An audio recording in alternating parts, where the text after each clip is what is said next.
Honk. And the honk gets us started. What's going on, everybody? Welcome, Arvanauts. Welcome, everybody, to a Tuesday stream. It's April 2nd. It's 12:15 p.m. Eastern. And welcome as well to the first stream in April, actually, here on the channel, as we have arrived in the first full month of spring. Welcome. I hope everyone is excited and looking forward to it. And I think, I think we can all agree how best to celebrate, how better to celebrate the advent of spring than with a pleasant, weird book about space and time and people being stuck in a two-dimensional space prison. I feel like that pretty much is that's got the spring vibe all covered, right? It's good to see all of you. Welcome. And yes, welcome to our Slaves of the Abyss Fighting Fantasy Gamebook playthrough, where chat decides, illustrated as always by the amazing TariToons. But before I introduce Tari, let me just talk a little bit about the ways that you can support the channel here on the stream and talk about the schedule as well. And yes, you should absolutely, by the way, Emily, because it is a very special day for a certain book release. There are a lot of book releases today, by the way, a lot of good book releases, and none more important than this one. There you go. The book is out today. The Power of Emily's book release compels you. So definitely put this link out there. You should totally do that. That's very important. No. Yours is one of the many good book releases. Not what? Get out of here. One of the many good book releases. That's what we're saying here. So if you have not done so already, folks, please follow the channel. Please check out our YouTube at !ArvTube. Discord is !ArvCord. Twitter is !ArvTweets. Blue Sky !ArvSky. The website is arvanelaron.com. And for those of you watching over on the YouTube channel, now that the problem of not being able to edit the title has been fixed, it's actually appropriate. So definitely head over to there. If you are on the YouTube channel, welcome, subscribe there. We have a new record of YouTube subscribers, so let's keep building that. I love to see that. And yeah, welcome over on the YouTube channel. On the merchandise front, !Arv Shop is the merchandise area where you can get all of the swag and stuff like that that's associated with the channel. Cool swag for yourself, and it also supports the channel, so those things would be lovely. The Patreon is !ArvTreon. We have trying to build that up. It's actually gone up by a couple of dollars over the last few days, but we would love to get that back into triple digits again. Hang on one second. Give me a moment. One sec, please.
Okay, my apologies about that. Sorry, chat. I was talking about we're going to be getting an air conditioning thing set, and they have to come out and like do it anyway. There's a bunch of stuff that they have to do, and I can't just say forget it.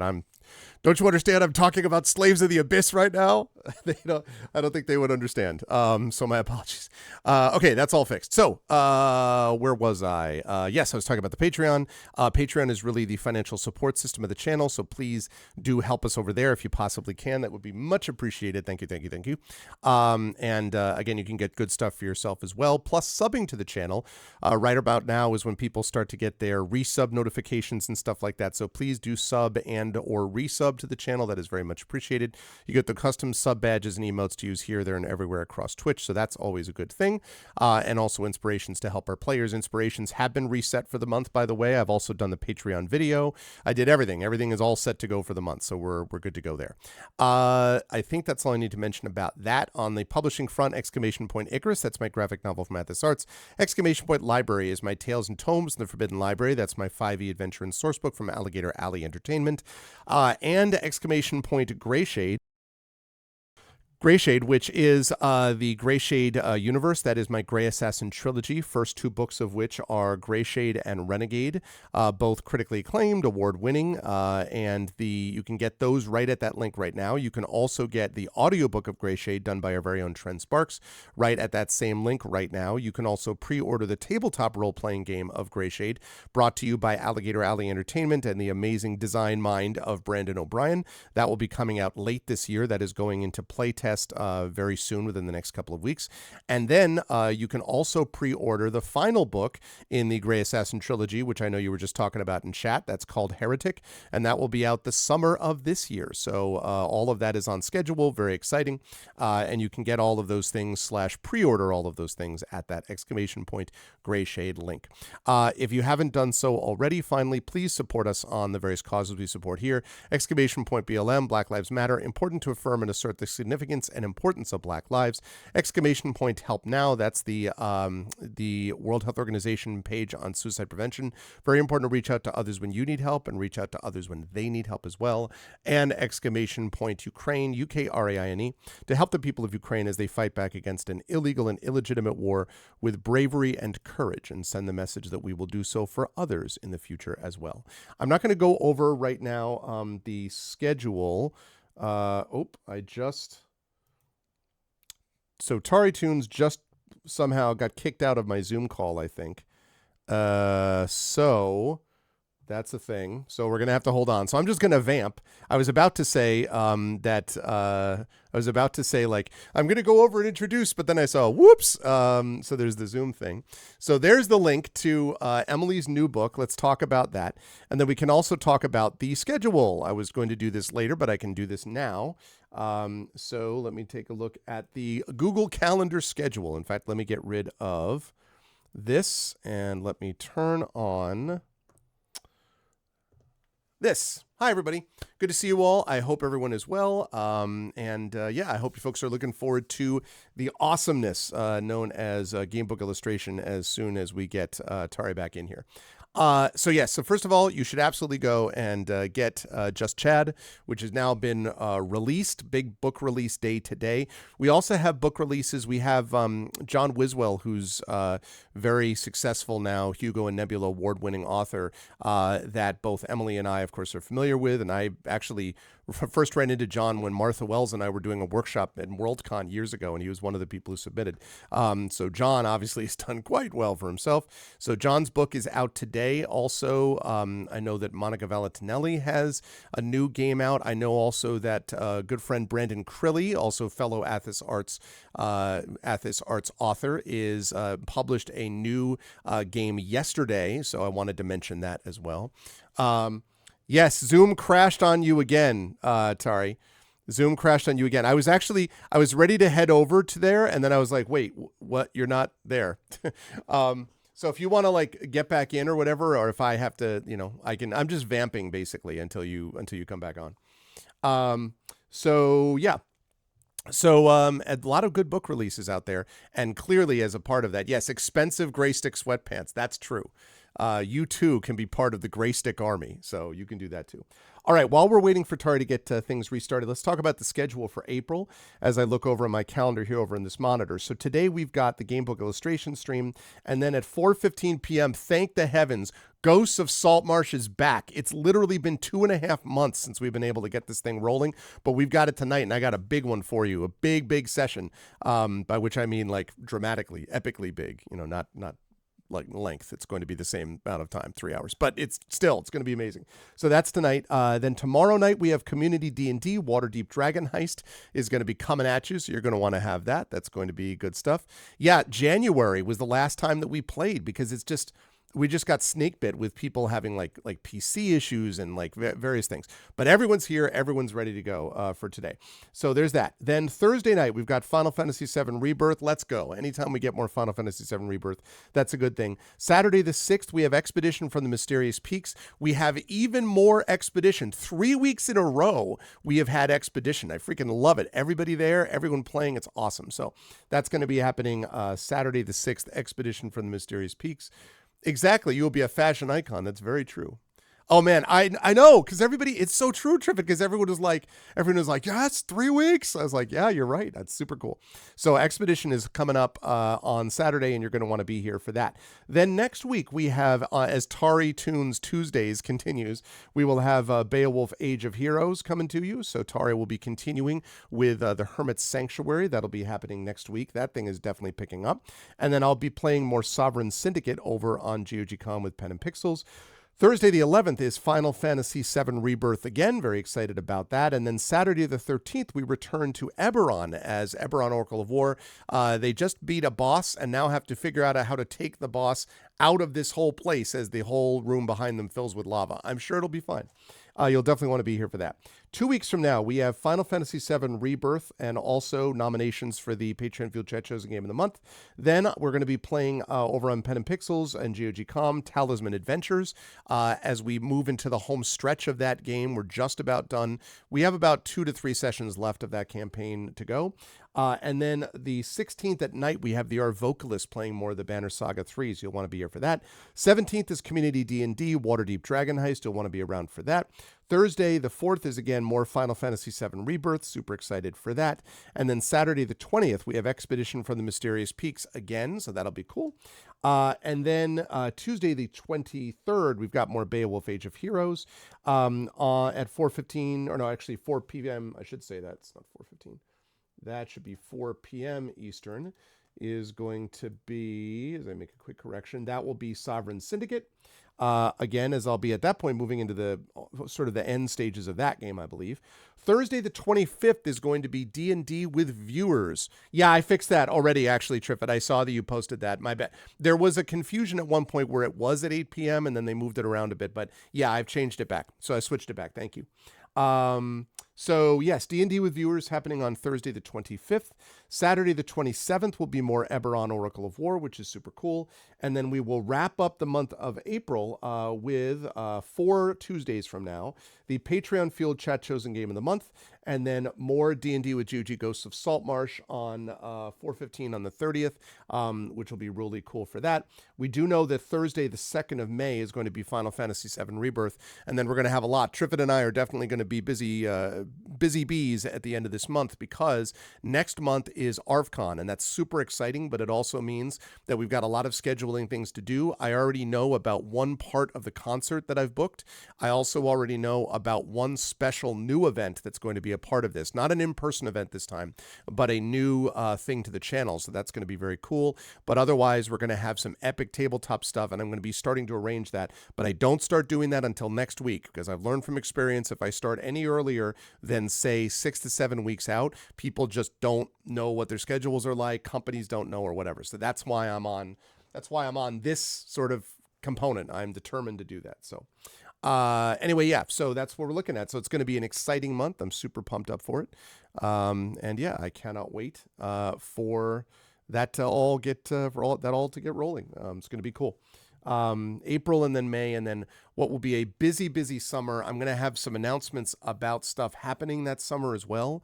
Stuff that I'm going to be talking about relating to various things, but there's things relating to the GOG crew that's going to be very exciting coming up this summer. And yeah, I'm super excited to announce a bunch of this stuff. Should be a fun summer. And it will, of course, also be the summer of Grey Shade because Heretic releases in the summer. And then we've got the Gen Con Writers Symposium, of course, and then other stuff. So it's going to be cool. So Zoom has decided to update now. Okay.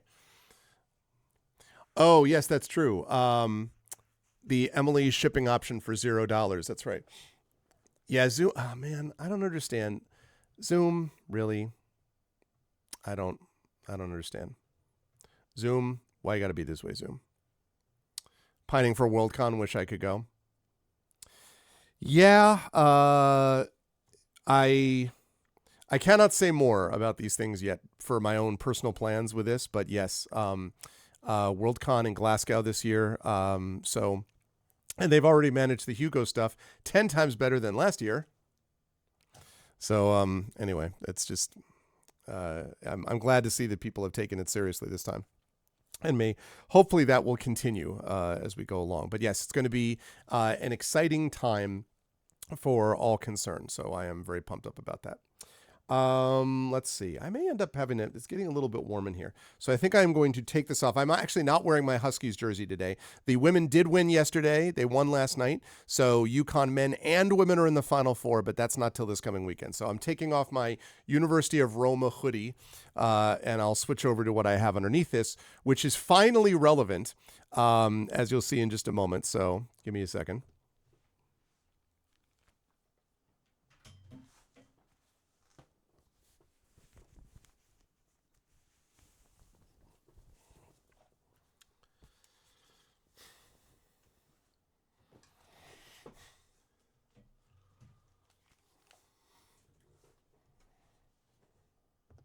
There we go. Hey, Carol. Yes, so I'm wearing today my shirt sent to me by Mike Smith from the GOG crew, my You Can Certainly Try D&D shirt. And I feel like this shirt has been cursed because I always try to wear it for one of the sessions for GOG because they were the ones who sent this to me. And every time, like, there's been something that's gone wrong. Someone has like some medical thing or a PC problem or something like that. ARV strip, yeah. This is as far as it goes. You'll be happy to know, Carol. This is as far as it goes. But anyway, yeah. So now I'm ready to go. I'm super excited for Ghost of Saltmarsh today. Also super excited for this book. This book, by the way, is weird. We'll talk more about it in just a second, but that cover, I mean, that cover does not say Norm, okay? And look at this, by the way. It is book number 32. Book number 32 in the list. Is that crazy? Number 32 in the Fighting Fantasy books. Amazing. Yeah, it is. You know what? That's true, Echo. It is very Star Trek. I can totally see that. It reminds me a little bit of, and also I think Tari is back. Tari, are you back? Oh, wait. I'm not going to be able to hear her because okay. Now I can hear. Tari, are you back? Yes. Okay, test. you're back. Okay, so I'm going to introduce you. Let's hope it doesn't crash again. I know. Okay, I'm going to introduce you in just a sec. But everyone can hear us. I was just finishing up on this cover. What it reminds me of is, if anyone remembers the original series episode, The Mark of Gideon, where the premise is that a planet is basically the taking of life is so it's anathema to them, and so as a result what they do is they basically made it so that they did all these life prolonging experiments, but it means that the planet is overwhelmingly overcrowded, and there's this whole big plot as to like what they do about this. Never mind that. But I remember as a kid the visual of all these people like dressed and like bumping into each other outside the window of this office where like the head of the planet or whatever was talking about like what this situation was. And I remember it being so weird and disturbing to me as a kid. I always remember that. Like they weren't going like, but they were just like, there were so many of them. You could see them like moving outside the windows. So that's a little bit what this reminds me of, this cover. But anyway, yeah, interesting episode. I mean, listen, twist my arm, talk about the original series all day. Okay, that's enough. We're going to talk about what matters here. It's very appropriate because what we have before us is that, and that is clearly not my work, chat. That is the work of the incredible and amazing TariToons, who's with us. Tari's here. Hello. Zoom is working. Knock on wood. Functional. For now. For now. Uh, Yes, that's what's happening. How are you, Tari? Besides Zoom issues, how's everything with you? yeah, well, as I mentioned in the green room, currently completely brain fried by having gotten back into Metal Gear, Yep, no which one to was a blame but grand yourself. mistake. Yeah, I was gonna say no one to blame but yourself. Yeah, grand mistake. Just it's just a lot. My poor brain. Um, Yep. Also desperately trying to get my boyfriend into the series. It's not working. God damn it. Come on, it'll be great. There's nothing. Right? There's no better selling point than my brain is fried and this was a big mistake. Do you want to get into the series? I Yeah, I clearly know, can right? see. Also, I just saw that Big Boss is here. Hi, Big Boss. Welcome, Big Boss. Good to see you, man. Um. Ah, So anyway, so yeah. So outstanding. well. Oh, does it make me paramedic? And are you zero? Oh, Oh, you gee. haven't played three, No. have See. you? No. Wait. I Oh, God have. damn it. No, I Have you did because played I three? played up to I played four. Although if you ask me to remember it, I mean, I get a lot of Okay, like three is the one where you're like in the 60s and in Russia. Right. Okay? So it's sort of a prequel-ish. Well, you're not in Russia, you're in the Soviet Union. They don't specify where in the Soviet Union. Everything has Russian names, so Yeah. it seems to be further south. Yep. Yep. Isn't that Snake Eater? Is Yes, that's Snake? correct. Yeah. So Yes. but I remember things like everything in my Metal Gear mind is like things about like Big Boss and Revolver Ocelot and like Ah. thing. I remember these like vague Psycho Mantis thing. Oh, Like, he's in the first one. yeah, but like that's what I'm saying. Like all of it together in my head is somewhere around that side. Which, by the way, the whole Psycho Mantis thing in the first one is still one of the most astonishing outside typical game mechanics things. Like because Yeah, no one had done that. Like no one had done what they do, and I won't spoil it for people who haven't played. But no one had done what they did for that at the time. It was wild. Like really cool. The thing is, I don't think it matters if you spoil it because unless people play the original on the PlayStation, they are not going to be able to get the experience. Wait, does it not have it? Does it not have it on the Switch? No, because thing? it doesn't work. What? Right? Like, okay, so there's like multiple things, right? You have like the thing with the vibrating controller that works. Right. Then like the whole thing with switching controller ports, you don't have controller ports on the Switch. So what you do, you just go into the menu. And like it doesn't even tell you like, hey, like to do this over here. Like I had to look it up online how to do that because it didn't like in the game it tells you at some point, right? Like if you call the colonel, it's like, hey, colonel, how do I can't hit him, blah blah blah. Because he sees your can read your mind. You have to plug your controller into the second player port. Yeah. Wow, that's a But shame. yeah, it's like the thing is for me at least, I have heard different stories from other people that I played the Switch port, right? Like the HD collection that came out a few months ago, I think. Right. And they run super fucking smooth, but like some stuff just gets lost in translation. Like the whole thing where he reads your memory card. Right. There Yep. is no memory card that he could read. How they did that is that before you start the game, you have like a fake memory card in the game options that you can edit, but it doesn't tell you that you can do that.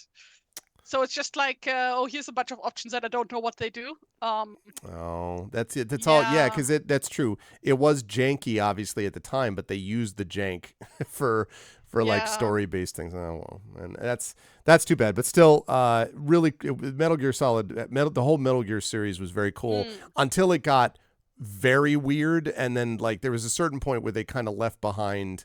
I don't know. They sort of abandoned ship. They went too far outside. But this is the thing. Like, a lot of people love Death Stranding, and to me, Death Stranding is too weird. Death Stranding. I can't. It's too weird. God. Like, so, for context, people, I've just started playing Metal Gear Solid 5. Like, I got the game actually at release. Like, that's the whole reason why I bought a fucking PlayStation 4. And then I hated it. And never touched it again for years. Until recently, because I was like, oh, God damn it, now I have to wait until the second part of the HD collection come out, and I don't want to wait.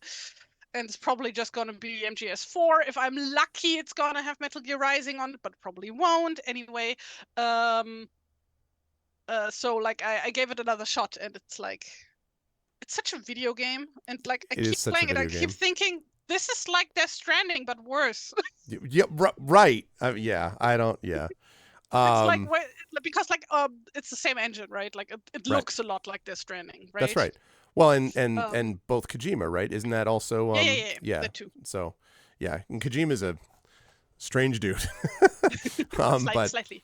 just slightly, but all right, well, listen, let's say we play a strange book with our strange not our strange chat though. Our chat's never strange. That's, it's just us. I hope chat is strange. Chat's strange enough, like in the right way.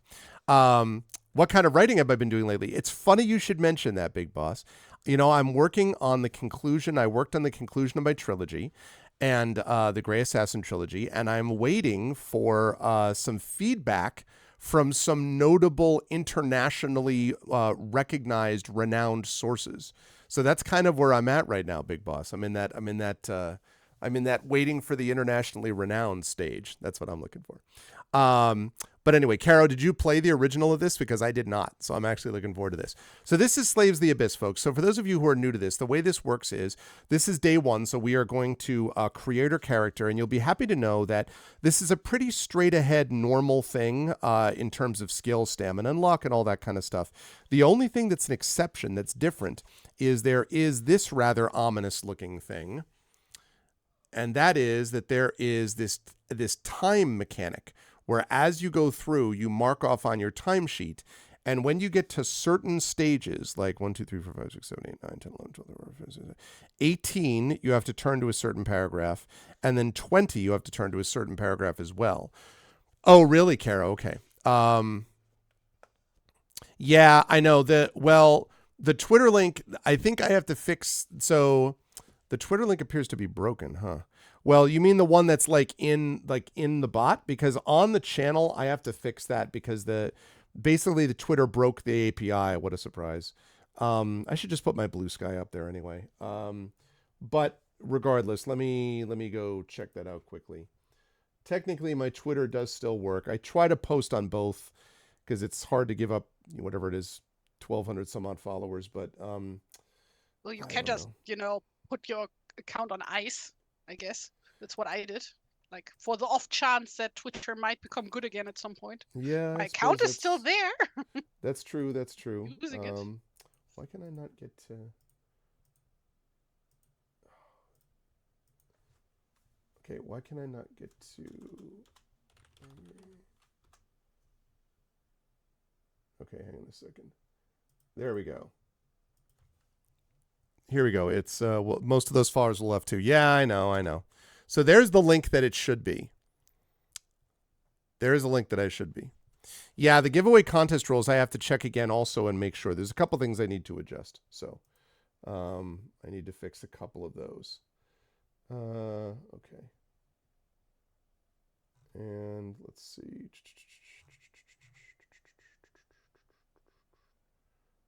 Okay, right. Okay. Anyway, yes. Let's see. So, it is an expertly crafted gem of trilogy. Heretic makes it all come together. Thank you, Big Boss. In case you don't know, Big Boss is one of one of the beta readers for this, and I am honored, Boss. I'm honored to hear that. I heard from Emily that you had some commentary with her. You'd spoken with her a little bit about this book, and I am honored. So thank you.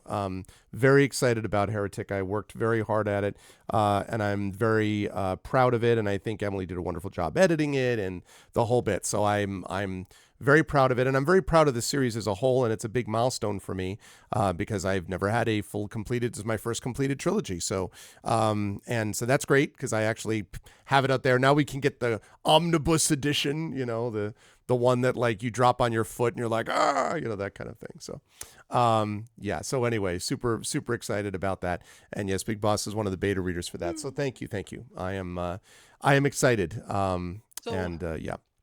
Controversial opinion, but I think omnibus editions are a bit overrated, to be honest. But they look so good though. Yeah, but they're shit to read because they're really heavy. But they're omnibus. Because of the binding, you can never get the pages properly apart, right? It's yeah, but you know what, Tari? So springy. I hear what you say, but also omnibus. No, the best way is the cheapest fucking paperback you can get because then you don't feel bad about the book falling apart after you've reread it 500 times, But this way, the book doesn't fall apart because omnibus. No, because they're also shit quality, but it hurts more when they No, fall they're not all. apart. No. That's not necessarily true. Listen. Capitalism has destroyed. No, All right, look. let's Here, not get into that. Tari, hear me out. Omnibus. Yes. That's it. That's the quote. Hear me out. No, I Omnibus. just like had too many hardcover books in my hands that also just fall apart. But Yeah. like they look so garbage when No. you try to type those back together. Yeah. But like with a paperback, it doesn't matter, right? Well, I mean that sort They of, look but it also better means the more red they are. it all. Well, yeah, but it also means that then eventually they like it's like my dad's old edition of The Hobbit, which I treasure, but it's from the '60s. So now, since we're literally talking about something that's 80 years old at this point, is that right? No, that's completely wrong. 60 years old, but still 60 years old. Like the paper is like starting to, and you know, it's like, oh, like it is not. This was not acid treated paper. You know what I'm saying? So, yeah. Anyway. Oh no, your sister had to drop this off. Oh no. No, to be fair, back then books probably were a bit better quality. I have a few books that are like, I don't know, somewhat like from the 20s. Oh wow, Yes. that would make them 100 years old. Jesus Christ, I have some old books on my shelf. Yep. And like those hold up perfectly. No, those the do. hell? You know what No, it they is all like. smell of cigarette smoke. That's Yeah, awful. that's well, right. Honestly, a lot of them is like, especially when you get to this section of like the 70s and 80s. This is the same thing also with board games. Like 70s, 80s quality of materials just collapsed for about 10 to 15 years and then they got better again. So a lot of the boxes that I have from 80s games, like I try to take very close, like good care of my games, but the boxes sucked and like the freaking the D&D books were, I don't know, like they just did not hold together for that middle period between like 84 to 85 until about 93 to 94, somewhere in that 10-year period. And then after that, that sort of improved again. But anyway, but this book is from Slaves of the Abyss is 80, what is this, 88?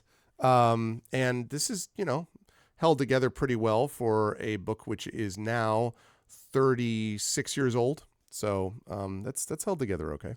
All right, well, so chat. This is a very standard book in terms of skills and so forth, except for that time mechanic. But we do need to establish our character. Now, I will give you the back cover sort of description, and then you can decide what character you'd like. How you can nominate this.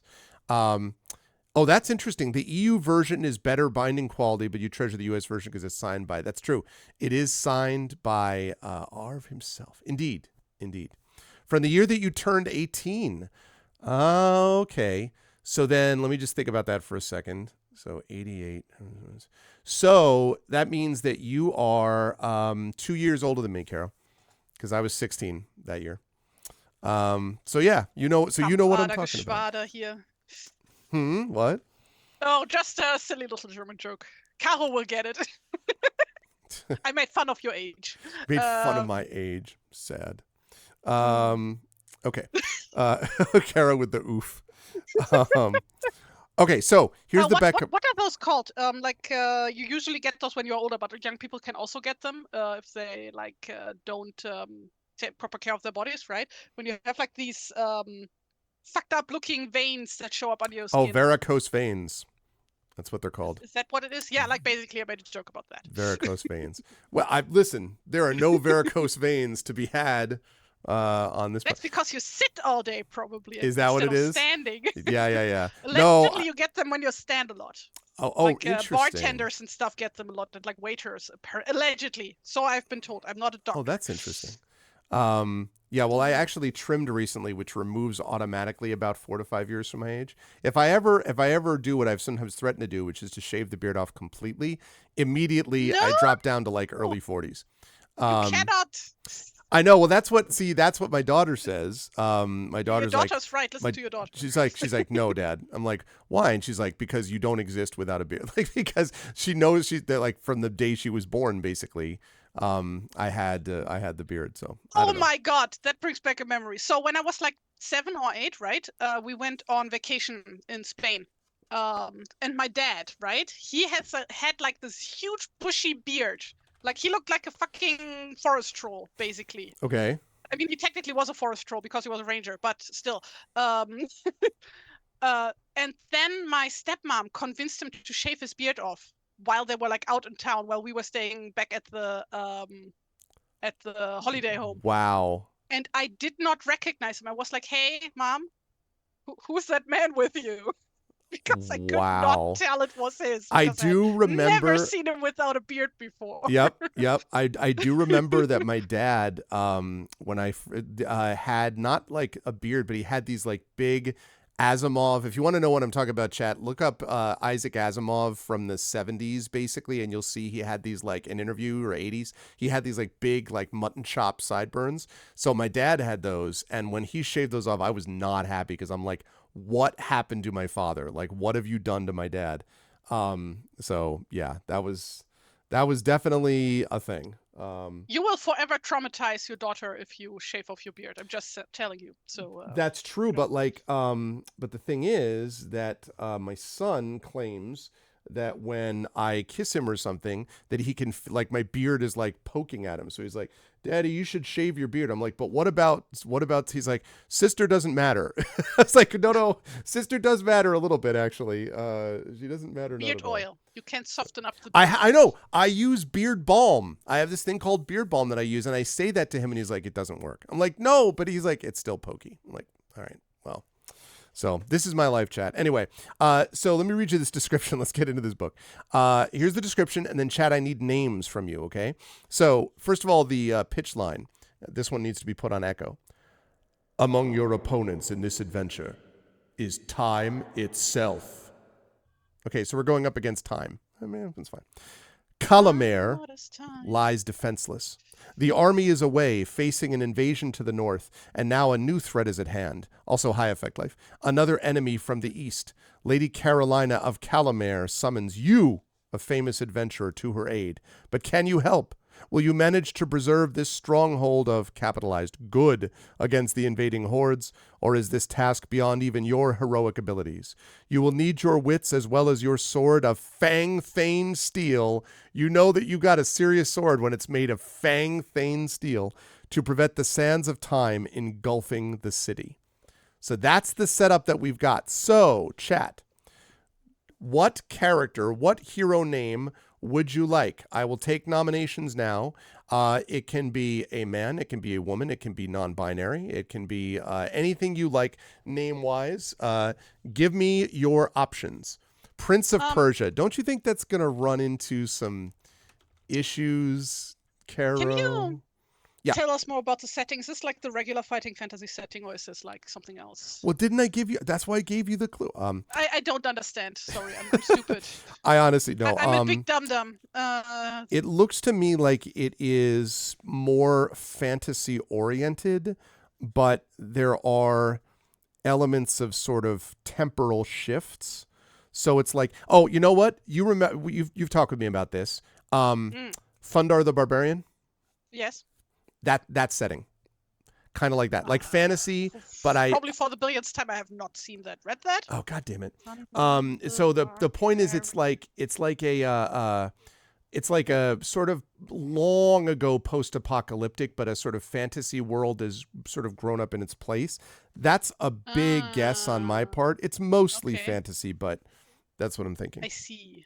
So a bit He-Man-y, I guess. Okay, Leonidas. Archeris. So he's Leonidas, I am Sparta, but from a distance. Scumble Duffel Dump? Scumble Duffel Dump. Really? So like when you read the back cover thing, I don't know why. Probably because of the cover picture too, and like the whole space thing. I don't know. Immediately made me think of the Elric novels. I only read the first one, I think. Elric of Melnibone. I read the whole thing. The I forget what the actual name of the cycle is. It's good stuff. Even if I'm salty at Michael Moorcock for pretending that Tolkien didn't matter. But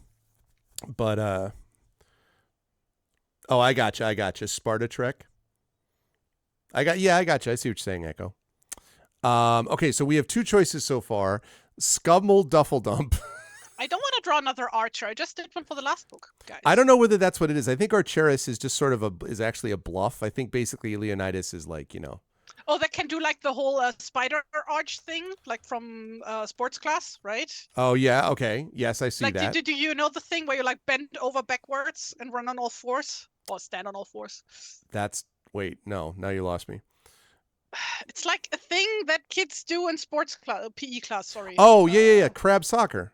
Yeah, Crap yeah, soccer. yeah, crab soccer is what we called it. It was this massive, like huge, like this enormous ball that's super soft, that like made of cloth or something, and you like sort of scuttle around like a crab and try to kick it. You play this when you're like 7.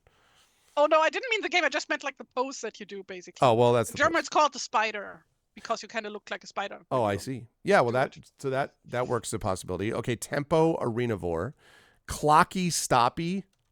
What? Clocky stoppy. I mean, these are some very Leonidas arenavore. Interesting. I would need to check with Echo and Trifid to see if they were okay combining them. Like, are Echo's like, no. All right, well then I have to keep them as they are. Yeah. Right. Like the girl walking upside down, that Japanese horror movie. Yeah. Okay, we have Scumble Boy. We got some interesting names here. Scumble Duffeldump, Leonidas Archeris, Tempo Arenavore, and Clocky Stoppy. Any other nominations, chat? Yeah, sorry, Effect Life. You've been outvoted by the 2. All right, 4 is okay. Going once. Going twice. Let's do this. Do. Okay, so, and I should have said, what is our character name? Question mark. All right, here we go. So what are they like? Here we go. Here are your votes. Scuffle Dumbledump, Leonidas Archeris, Tempo Arenavore, and Clocky Stoppy. $ vote space 1 for Scumble, $ vote space 2 for Leonidas, $ vote space 3 for Tempo, and $ vote space 4 for Clocky. Get your votes in now. Tempo is a tissue brand in German. Is it really?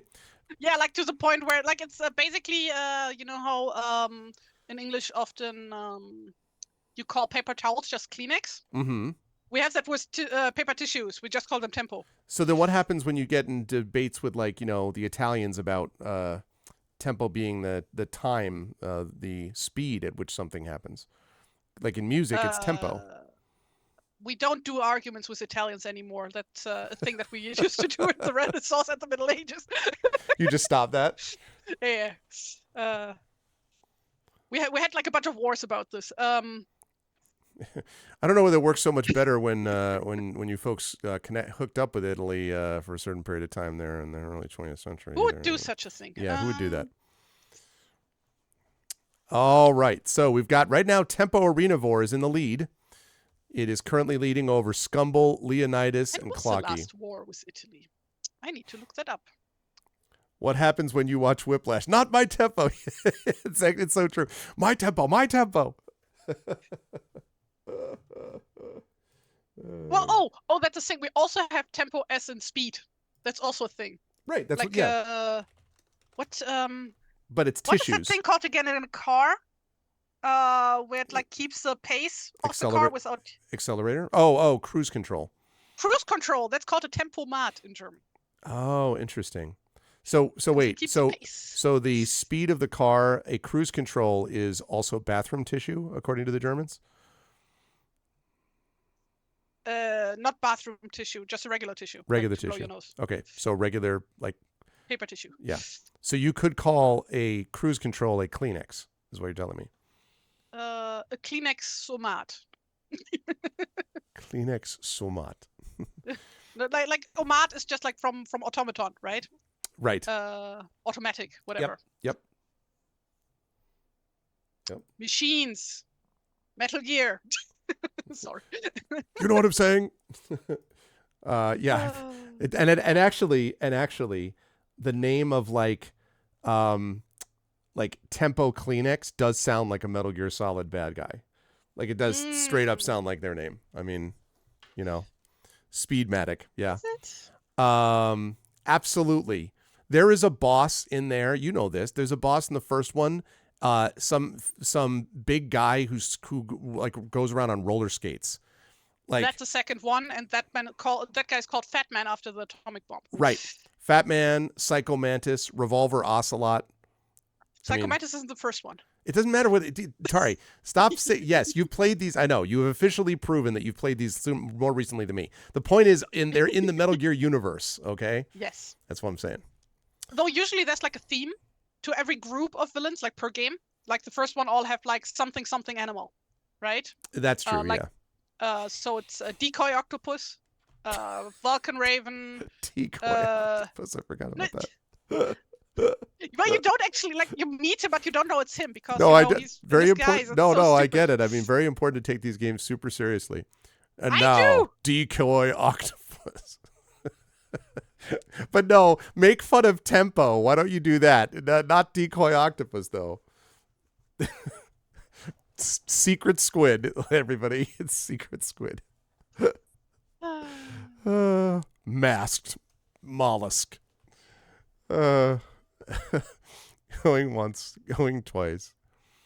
These are very serious games with very serious stories. Very serious. People die and stuff. No, I know. Blow up after you beat them. It's too soon. Too soon for me to make fun too of. Soon. Okay, Tempo Arenavore. All right, Tempo Arenavore is our character. Okay, who is Tempo Arenavore? Yes, so that's a good question. So Tempo Arenavore. Are we talking? As we figure out skill and stuff like that, chat, are we talking like, I don't know if I want to have a vote on this necessarily, but is this male, female, non-binary? What are we looking at for Tempo is a male word, right? Masculine word. I don't know. And is it for Kleenex or for cruise control? Like, how do you? No, I mean because Latin. No, but but clearly we've left all that behind at the point where it's just like, a brand name. All right, let's make it. I guess we'll make it male then. So it is male, and now we have to figure out skill. So, chat, can I get a volunteer? The way to do this is I need you, first of all, for skill.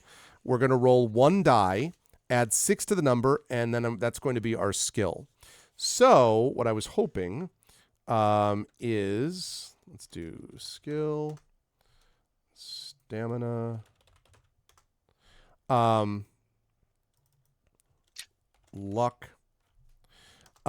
Chat, we need someone to roll. We need to vole. We need a creature that lives underground. We need someone to roll. It's a mole. A 6-sided, also a mole, but a vole always gets ignored. Moles are like mice, kind of. Yeah, right? That's right. And let's see, time, and then we'll also add, I think, gold and provisions. Maybe is there gold? I want to give the character a trench coat, but that doesn't fit the setting. God damn it. Unless it was like oh my god, Harry Dresden, but still wouldn't quite fit. Okay, there's gold and the provisions. Yeah, the Jim Butcher series about a kind of it's an urban fantasy detective who kind of wears he sort of wears a trench coat but also has a sword. I don't know. It's sort of a so we do need a volunteer. You haven't rolled in a while. Caro, yay! Caro, you've always been a big part of these streams, so absolutely. So you can do this actually in chat. You can actually roll in chat, Caro, using, I believe it is, Effect Life can correct me, it's, I think, $roll space, and then it's like 1d6, right? I think it's like that, but it's going to be right. So go ahead and do that, Caro, but it's going to be $roll, and this is just 1 6-sided die.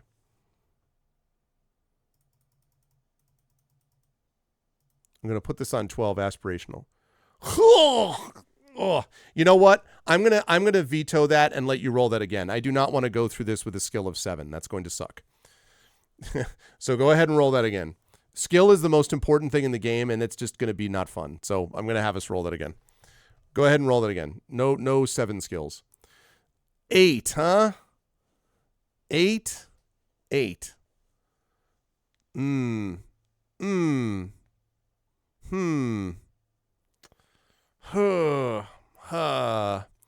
One more time, Caro. One more time. We don't need a 12, but 7 or 8 is rough.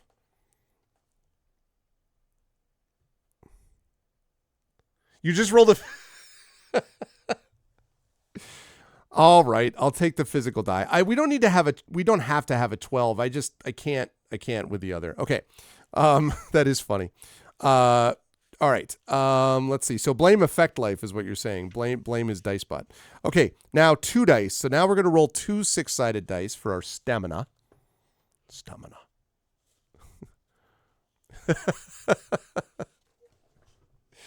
Effect life's, hey, god damn it. It's totally random, okay? Wow. Okay, we're going to take that. That's fine. That means we have a stamina of 17 after that big 5 that we rolled. That's very funny. Oh, man alive. Okay, next we're going to roll luck. So this is secure random, the one used for cryptography. No, I get it. Roll 1 6-sided die from me, please, Caro, and this is going to be for our luck. Let's see how much luck we're going to get. That's very funny. Okay, that's fine. See, that's a good standard in the middle. That's fine. That's okay. Great. All right. Then we have time. Now, one good note, by the way, chat, about this is that there is an instant death function, but check this out. You know how that one book we played a couple books back was really annoying because there were these things where you literally had like just 50-50 shots? They're like other things. Oh, okay. Oh, that sucks, Echo. Yeah. Oh. Well, that's something I'll obviously let you decide with your crew, but I totally get it. Time zones are a thing. I totally get that. Right, but what I was going to say was, where was I? I was going to say that because of so we have like luck and time and gold, but this instant death function used to be like the old one was 50-50, but this one is different though. You are a mighty warrior, and by you I mean we are a mighty warrior with a blade of finest fang thane steel. So whenever you roll a double 6 in battle, you have scored a killing blow on your opponent. The battle ends straight away, and you are the victor. So if you roll double 6, death, which is awesome. And that says, but if you ever lose the sword, you forfeit this special ability. I'm like, lose the sword? Get the hell out of here. You can theoretically escape occasionally. We've had a lot of those, I feel like. We've had a lot of the singular name. Oh, you mean the one name star types? I don't know. Let's see. So we have the following things. We have, let's see, do we have any potions? We do not have any potions, at least not yet. Okay, we have blah, blah, blah. We have a bare minimum equipment. We have a fine steel. We have a fang thane sword. Fang thane steel sword. We also have battered leather armor.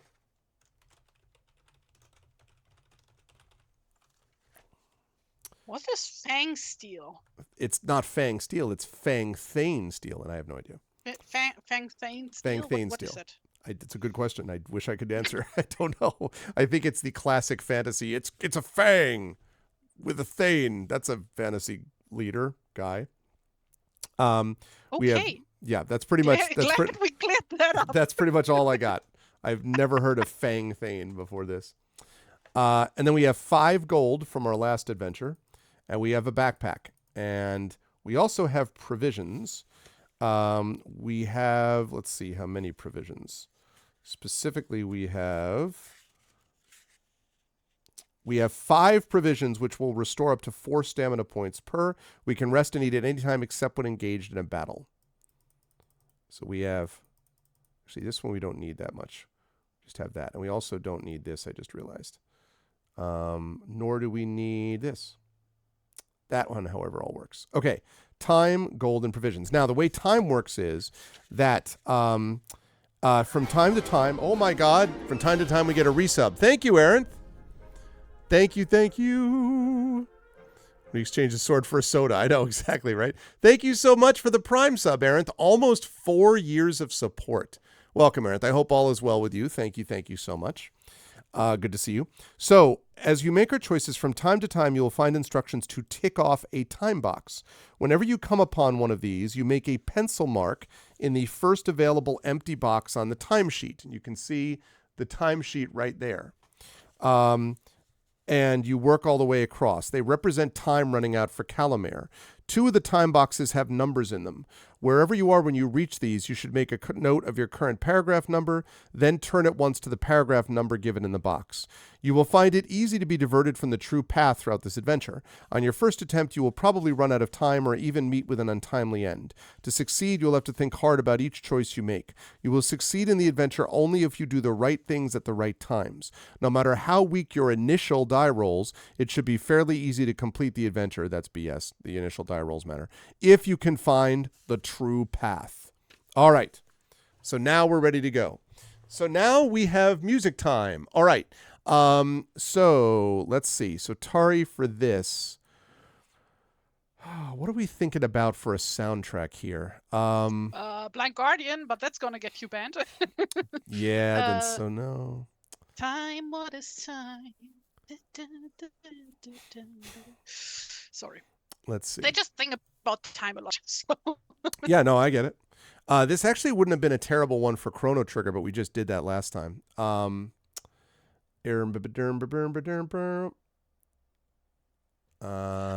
damn it. What's the name of it? Time Bandits. No, that's a movie. We need something that's a freaking thing. Not a lot of video games that deal with time travel, huh? Well, not ones that have a memorable soundtrack. Speaking, no, that's true. Not ones that have a sort of memorable soundtrack anyway. What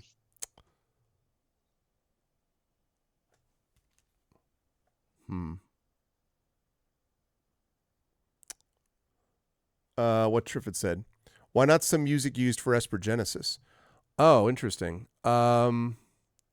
Well, the thing is, for Esper Genesis, I basically used stuff that was made custom for the campaign, which only is like a 10-minute loop. That's the thing. Like, it's not that long. I guess I could do...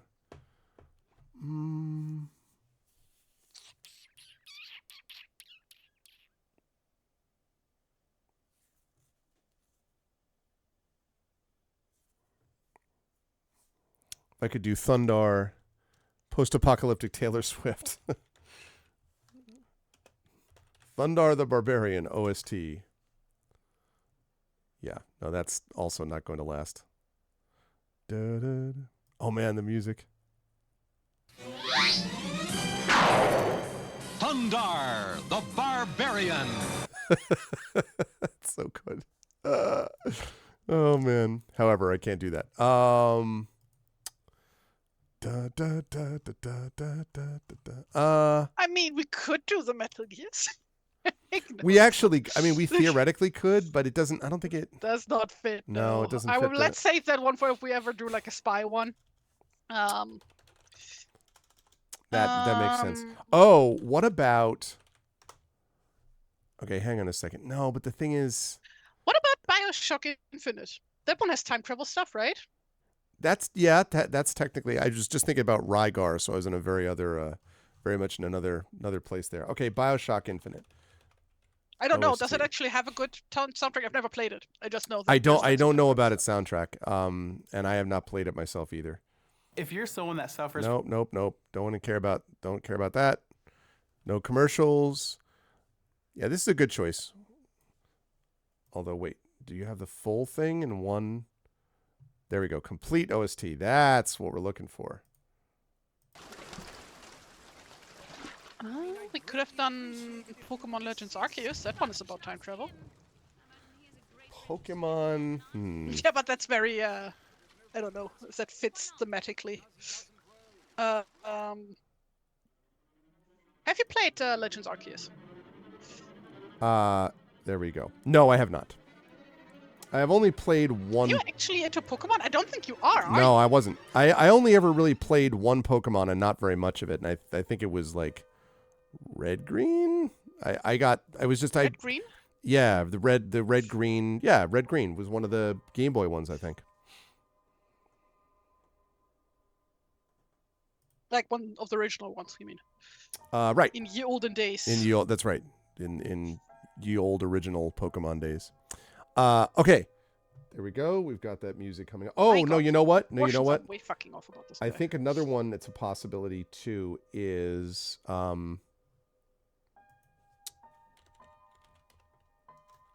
okay, no, this one's too old-timey. I got a better one for this one. Yours is a good choice, but not for this game. We get to play. This will be perfect because it's also one of my favorite soundtracks of all time. I will link it in chat. I will link it in Zoom chat. This is the Bastion soundtrack. One of the great soundtracks of all time. And I interviewed the composer of this. Tremendous. Not having to watch my step all the time. 2. Well, forget about 2. I love this narrator. Forget about 2. Okay, there we go. Bastion. I really love the what's it called? The Miracle of Sound song that he wrote about Bastion. Yes. Yes. Yes. And the song with the combo song at the end, Build That Wall, along with Zia's song, is great. I think the soundtrack's spectacular. I love the soundtrack.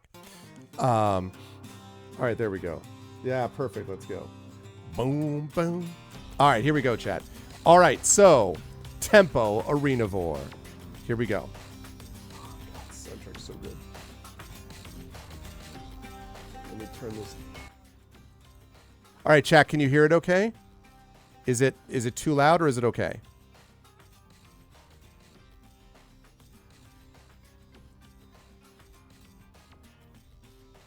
It's fine? You can hear it fine?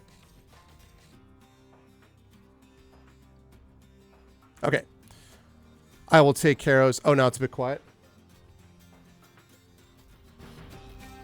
There we go. That should be a little better effect life. Okay, here we go. I think I accidentally designed the main character from Xenoblade. Yeah, I was just going to say it reminded me a little bit of a character, except I played Xenogears, but it still looks like... Do I mean Xenoblade or Xenogears? I don't remember which one. The one on the PlayStation 1? Was it PlayStation 1? Xenogears was on PS1. Then I maybe mean Xenogears. Xenogears is great. I really like Xenogears a lot. That had some great soundtrack too, as well. Okay, here we go. These are troubled times in Calamere. No sooner had its ruler, Lady Carolina, got over the death of her husband than she was flung into a war with the rival trading state Alchemis. After a sea battle in which many lives were lost, it seemed that Calamere had prevailed. Yet there was more to come. Rumors spread of armies massing on the northern borders. Beihan, never a friendly neighbor, was said to be preparing for an invasion. Acting decisively, Lady Carolina ordered all her armies to the northern borders. The mountain passes on the borders could be defended with ease. If the armies of the Beihan were allowed to reach the wide plains of Calamere, however, they would wreak untold damage. You arrive in Calamere just as the last troop of soldiers are departing.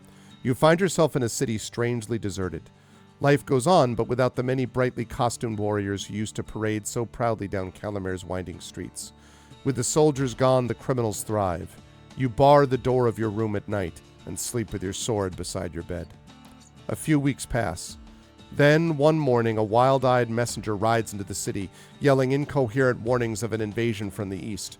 Less than an hour after he disappears into the palace, a servant brings you a note on stationery bearing the seal of the House of Rangor. It is a summons to appear before Lady Carolina herself. It seems your fame as an adventurer has reached her, and in these dark days the lady has need of fearless warriors. When you arrive at the palace, you find yourself in the company of 10 other adventurers. Several are known to you by sight, and one, Sophia of Blacksand, by name, as you have shared dangers with her on more than one occasion. Before you have a chance to exchange names and greetings with the others, you are led inside by a servant. You are ushered into an audience chamber to face 5 nobles behind a huge black wooden table. In the center sits Lady Carolina, resplendent in ceremonial jewelry, the sword of office on the table before her.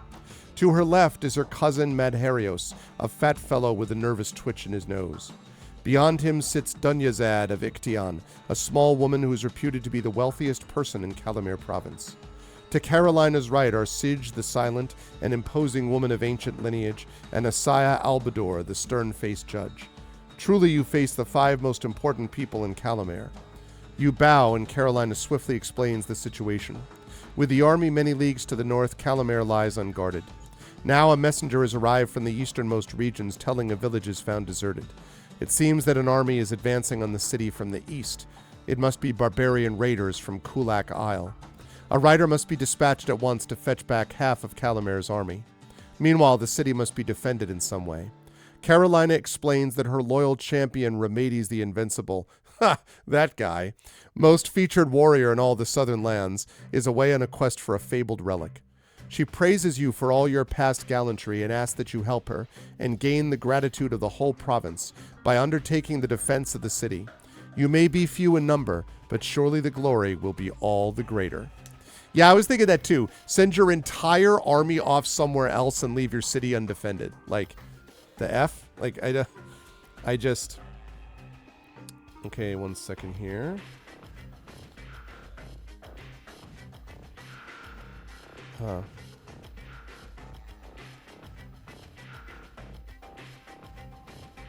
Okay. Let me just, I had to make one correction, something quickly. Hang on a second.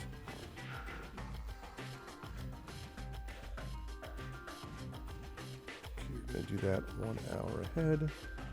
Save. Good. Lovely, great. Okay. Okay, so how can you refuse such an appeal? The other 10 are quick to volunteer for the task, and your voice joins there in pledging allegiance to Lady Carolina.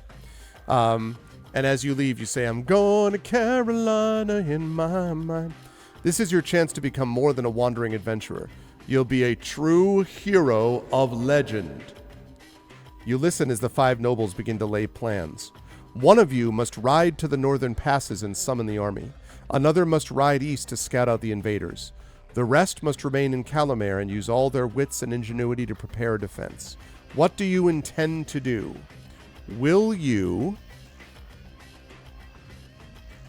Should we volunteer to ride north for the army? Should you volunteer to scout to the east? Or should you remain behind to defend the city? Question mark. All right, there we go. What should we do? Should we volunteer to ride north for the army, volunteer to scout to the east, or remain behind to defend the city? Now's the chance, chat. Are we playing multiple personality? That's funny. So, $ vote space 1 to ride north, $ vote space 2 to scout to the east, $ vote space 3 to remain behind to defend the city. Getting just enough to defend the city. Now he kind of look... voice cracking. Going through puberty here. Yeah. Now he kind of looks like Anakin, but with long hair. He does, actually. Yeah, that's true. Mhm. He does look pretty badass. Remain behind is a skewed phrasing, yeah. Volunteer to scout to the east. A lot of people are like, let's get the hell out of Dodge, but also, you know, we're not going to go find an army. Let's go to the east. Look to the east on the 3rd day when the sun rises. That sounds like it's from an unimportant book that doesn't matter. Yeah, it doesn't have any significance, according to Michael Moorcock. This had no effect on my writing at all. Anyone would have read my book without this guy. Give me a break. Okay. If he is Anakin, he must die. Wait, what? What do you mean he must die? Look, Anakin is misunderstood, okay? It's a long play, but he'll come around in the end, Echo. Last call. Don't care. I have a friend who named his kid Anakin. One of his kids. I know twins named Luke and Leia. Really? Yeah, well... Like, actually, like in English. Like they're German kids, right? But like they're actually named Luke and Leia, not Lucas and Leia. Yeah, actual Luke and Leia. No, they're called Leia. Luke and Leia. Like, what the fuck? Yeah. Yeah, some people, I mean, his other kid is named Scout. So he was... Star Wars is vaguely important to him. Okay. We are going to scout to the east. All right, here we go. Scouting to the east. Does one of them live in a farming planet with 2 sons? Tari, Big Boss wants to know. You guys tell me this is your character. I'm just That's drawing. right. All right, you are sitting at a table with the 5 nobles, eating a fine meal to fortify you as they give you your final briefing. They are being waited on by one of their own servants, while Carolina has assigned one of her pages to take care of you. Madarios warns you against taking any incautious action yourself. It is most important that you return to tell us of the nature of this menace, so that we may know how best to defend against it, he explains. While Dunyazad is in the middle of advising you to rest at the Temple of Forga, that's a reference I haven't seen since the sorcery books, with Korga's grace and Forga's pride. You feel a light touch on your leg. You look around and see the page who is waiting upon you walking away. Looking down into your lap, you see a folded fragment of paper.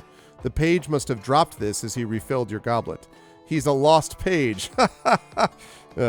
If you pick it up to read it straight away, or do you slip it into your pocket to read later?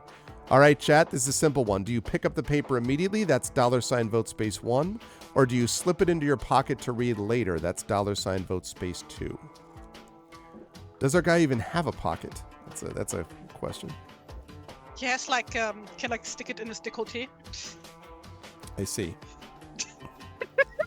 So he doesn't like in his belt, right? Like he could theoretically tuck stuff in his belt. His belt. That's what you meant. I like the idea that the hair flows as long as the bottom of his outfit.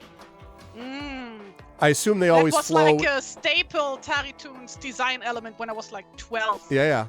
That's Well, they flow at ridiculous, the same time, right? Like they flow in parallel. Like if one flaps, the other flaps, right? The exact same way. I had this one original character when I was like around that age who had like this, I kid you not, like 4 or 5 meter long blue braided hair. Oh, really? Yeah, I had like a whole thing about blue hair when I was 12. I was like so ahead of all the blue-haired and pronouns kids these days, right? Mm-hmm. Already was obsessed with blue hair back in those days. Yeah, yeah, you were ahead of your time, unquestionably. So do you pick up the paper? That's $vote space 1, or do you slip it in your pocket for later? So pick up the paper is $vote space 1. Slide it in your pocket to read later is $vote space 2. That's what that's about. Okay. As soon as this drawing is done, I expect you to break into a full chorus of "Let's get down to business." I expect to see that. To defeat the Huns. I mean, that's fair, Caro. That's true. Do you read it right now, or do you put it in your pocket to read later? That's basically what it is. Did they send me orders when I asked? It's a Twinkie for later. Like you take a dinner roll, Big Boss, right? That's how that works. You all know the drill. If you're at a breakfast buffet, you always take the roll for later. That's my monk. Yeah. Although he has a sword, though, Echo, this guy. Monks can have swords. Well, yeah, that's true. You've watched Star Wars. Yeah, that's true. That's true. But I always think of monks in sort of like unarmed strike, fist of 1,000 deaths, type of stuff. How about a sword of 1,000 deaths? Oh, yeah. Well, that's I just don't want to offend any purist monk, monk people out there. Yes, the purist monk community out there. Because they have Fist of 1,000 Deaths, so I especially don't want to, irritate them. Okay. Oh, that's true. If they were like Fist of 1,000, high fives, then I wouldn't, You don't high five with fists. Oh, high fist. You do the bro fist, but high. Yeah, but that's not a high five. High fist. He just picked up the sword. Are you trying to like take away PewDiePie's thing? Bro fisting the camera. Jeez. He just picked up the sword to kill, so to hide his fist of blows. Yeah. I mean, that's quite possible. Okay, we've decided to pick it up to read it straight away. Is what we get. Look at those feet. Okay. I can anatomy. It's not like I haven't drawn in 2 weeks because I was too busy playing Metal Gear. No. Who would think that? That's absolutely not true. Now, yeah. You unfold the scrap of paper. On it is written, "Beware. You are watched by 1,000 fists of fury." No, I made that one up. You are watched by 1,000 eyes. You ponder what this strange message can mean, but are brought out of your reverie when you realize that you're being addressed by Dunyazad of Iktyon. She seems insulted that you have failed to hear her question and scowls at you. At the same time, the hairs on the nape of your neck prickle. You feel certain that someone in the room is watching you carefully. A little too carefully. The meal over, you prepare to depart. Doot, doot, doot. Okay. As you make your way down to the courtyard, you hear a blood-curdling scream. Diving through the door nearby, you find yourself in the kitchen. A figure, wreathed in flames, staggers about the room as various servants vainly fling water at it. After a few seconds, the fiery figure collapses. The cook turns to you. "It's Jonas the page. He just ran in here clutching his chest and flung himself on the fire," she says. The boy is dead. Though shocked and mystified by the tragedy, you prepare to leave. You can do nothing here. That was random. All of a sudden, just like, and then some person immolates themselves. All right. Then he explodes. Yeah, I was just like, okay. You are led straight down to the stables to choose your horse. While you are preparing to leave, tall Sieg approaches. Her voice is low, almost inaudible, and you understand how she came to be called the Silent. She tells you that she has a valuable magical item which will aid you on your journey and bring you the luck of the gods. It is a pomander of rare herbs. If worn around your neck, it will also remove your need for sleep. It is passed to you by Sieg's servant, a poor, deformed creature who shuffles slowly and wears a hood, no doubt to hide his piteously ugly face. Sieg quietly wishes you a safe and fruitful journey. Bundling together your possessions, you hurry into the bustling courtyard. With no time for ceremony, you mount your steed and pick your way through the crowd to the gate. A swift ride along the Way of Flint brings you to Calamir's Grand Gate. Okay, so a pomander of herbs. It's a pomander of herbs, not earth. And I will mark it down. What is a pomander? I think it's like a little, like, what do they call those? Sachet, the little sacks, I think. Like a little bag Sachet of away? herbs. Yeah, that's what I'm saying. I think I'm mixing the pronunciation up with the dance. But pomander of herbs. I want to look that up. Baggy. Yeah, I think, but I want to look that up to be sure. It is... Yes, that's right. It's a perforated container. Oh, actually, so I take that back. It's not quite right. It's a container with sweet-smelling substances. You put it in like a room or like a drawer or something, but it has little holes in the ball so that it will come. The smell comes out of that. Oh, yeah. I know what you mean. Okay, that's... Why do you have such English language? God damn it. In German, it's just like called a smelling bag. That makes much more sense than whatever the hell England is doing. I totally agree. Okay. Or a scent bag, I guess. Calamir's Grand Gate, the scent bag. You ride until nightfall. Although you were eager to press on, your horse is tired, and it would be too dangerous to continue in the darkness. You ask the horse, who responds only, "Nay." Thank you, I'll be here all week. You dismount to prepare for a night to be spent in the open. Tick off a time box. Oh man, that's our first time box. One stream without horse puns. It's never gonna happen. Exactly. If you have Sieg's pomander, we do have Sieg's pomander.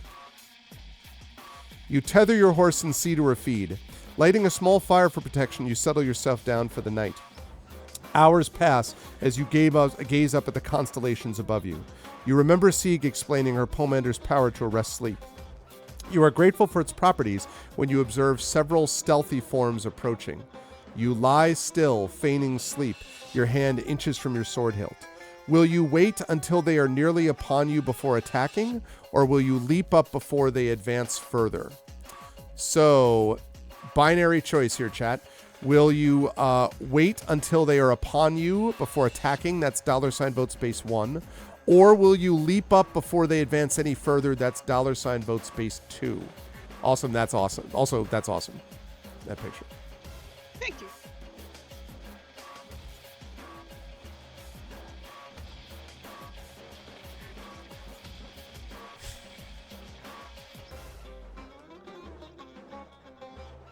That was a very good music choice, by the way. Thank you, right? Bastion's so good. It's one of those games that I tried to play, but like, that's not the kind of game for me. That game is, if you, yeah, I know what you mean. Even though it wouldn't necessarily be my type of thing, I played and won the whole thing because I love the story and the music so much. So, That's actually one of the few games I actually ever played on my one and only Xbox 360 way back in the day. We also have an Xbox 360 somewhere. Yeah. Never use it. Well, because it's like, if you have a PC, why? You know, like, I just don't, Yeah. you know.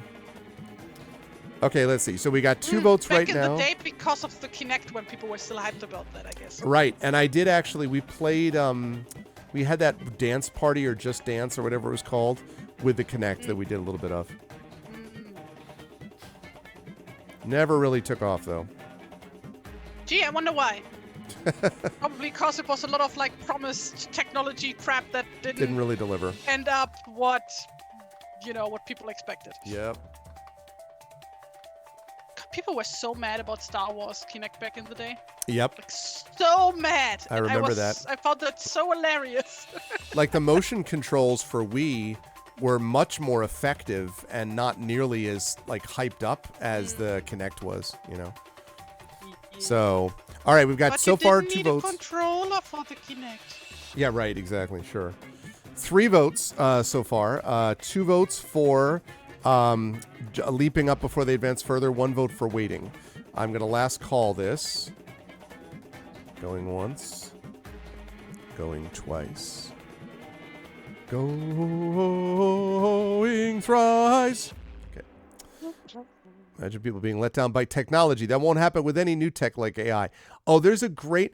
I just saw this thing, by the way, of that Yum Brands, which is the company that owns like Taco Bell and stuff like that, is like, oh, they're going all in on generative AI. And they're like, because we're going to replace this, and this. I'm like, why? And the answer, the real reason is the fact that they then have franchise owners pay tech fees to Yum so they build up their money. Like, that's why. Because it's not that it's more efficient, and it's not that it's more effective, and it's going to lead to problems and mistakes, and they're going to have to go back from it because it sucks. But just, oh, God. So bad. Oh, there's an orange cat here. Hello, orange cat. Oh, orange cat, you cannot eat that wire. Nope. But wires are so yummy. Why is there a wire if you can eat it? He's decided to go downstairs out of his frustration at my denying of his request. He actually doesn't eat the wires. He eats the, those little rubberized, like, twist ties that go around wires to keep them together. Like, those are the things he's like, those are great. I'm like, yeah, no, that's not. Yum, yum. A tasty snack. Okay, yeah, AI needs to die in a fire. There's no purpose for it. There's actually been, I don't want to get into big thing on this right now, Carol, but there was a... Otherwise I'm going to start crying on stream. Exactly. There's a lot of discussion that has been talked about with, like, how do we, embrace AI in our classrooms? And I'm like, we do it by having it die in a fire in the way you've just described. There is no... I can understand the use of AI for certain components of medical procedures where computer-guided, AI-driven is actually more effective than what a human doctor would do in certain situations, right? I can see certain benefits to that. Generative AI, though, which is talking basically about stuff that is intended to replace artists, authors, all of that is absolutely useless. There is no purpose to it. It does nothing. It accomplishes nothing. No, it is terrible at its work. It's useful for people who just want to make money and who don't care about art. Exactly. Hence, useless. No, I mean, like, obviously I'm going to be talking to I'm preaching to the choir here. But not only would the use of this stuff, not only is it theft because it's learning off of people like, say, Tari's work by scraping the internet without asking. Yeah, I don't think I'm good enough for that. But yes, first of all, yes, you are. But secondly, so there's not only that, it's also the fact that it's lousy. Like, I mean, it's terrible at its work. Even if there were no ethical or moral sort of like reasons to avoid it, it's literally inhuman, right? The arts are for humans. They are not designed for some kind of machine-based, so the whole thing is wrong. It produces garbage.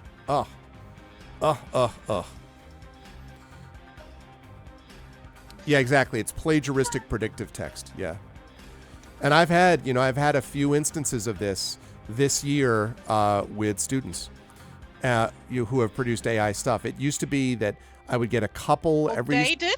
Every couple of semester. Well, yeah. What the computer was. I see what you... Yeah, good point. Because they used to be, back in the day, a year or two ago, I would get, once or twice a year, I would get a plagiarized essay, which was taken from Spark Notes or, something like that online, which I immediately was able to tell because it wasn't like their other writing. Now I can tell that it's not their writing, but not because it's, sort of weird and off point, but because it does the AI thing of like repeating the same word multiple times and like adding emphasis. Like everything is always about emphasizes or stresses, or like that's a big thing that AI does. And, like bad. Okay, right. So where was I? So chat has decided we should leap up before they advance further. Let's do it. In an instant, you were on your feet, brandishing your sword. You leap at the fire and launch a mighty kick at it.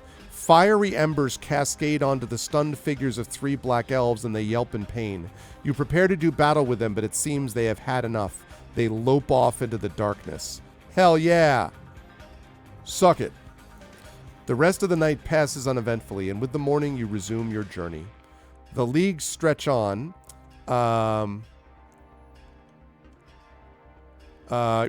The league stretches on, and you see a range of mountains in the distance ahead of you. You pass through several villages and are surprised at the surly reactions of the villagers. As you pass them, you hear them muttering under their breath, and when you stop to refill your water bottle, they do their best to ignore you. The sun is low in the sky when you enter the small town of Hazra, in which lies the Temple of Forga. You could travel a few more hours if you wished, but you would have to spend another night in the open. Tick off a time box. Oh man, we're up to 2 time boxes already. Not the time box. Not the time box. Not the bees. Is that the TARDIS? Is that the time box? Time box is bigger on the inside. Okay, do we ride on, chat, or do we seek hospitality at the Temple of Forga? So $vote space 1 is we ride on. $vote space 2 is we seek hospitality at the Temple of Forga. Forga. Forga. Forga. Forga conclusion. Forga. Oh, nice. I see what you did there. Well done. Thank you. Oh, that's like one of the main things I miss about, like that's missing in Metal Gear Solid 5, right? The stupid jokes and puns and banter. Like everybody is so fucking serious. People are so. Mm-hmm. I want to hear Snake talking about how he's scared of Dracula. Okay. And how he believes in Santa. That's what I want, and I have the right to have those things. More like forget about it. Nice, Big Boss. Okay, so $vote space 1 is staying at $vote space 1 is riding on. $vote space 2 is seeking hospitality at the Temple of Forga. Forga is the god of pride, by the way, to the extent that matters to anybody, so. Yeah, that's the other thing. I'm worried about that hospitality costing another time box. I agree, Carol. I had a similar concern. Boom, boom, boom. On the plus side, though, I finally know where the whole "they played us like a damn fiddle" meme comes from. Which is always nice when I get context for memes that I don't know yet. Yes. Big Boss wants to know if you've heard the dialogue about the chemical burgers. I have not. MGS5 isn't all serious stuff. All right, chat, we are currently tied up. $vote space 1 means we ride on. $vote space 2 means we seek hospitality, the Temple of the God of Pride.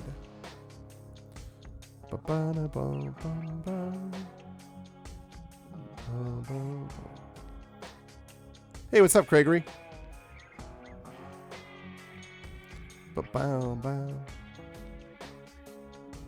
No, sadly, it is not a pride. There's no pride flags. I can fix that. 1 second. Just a moment. Ooh, Last call. I can use my pieces in my back color palette for this. Mm-hmm. Oh god, how many stripes were there? Always the big question. Well, Which that colors? And around my neighborhood, there's like a lot of different colors now that have been like, because you have trans flag, non-binary flag. They give a whole bunch of them now.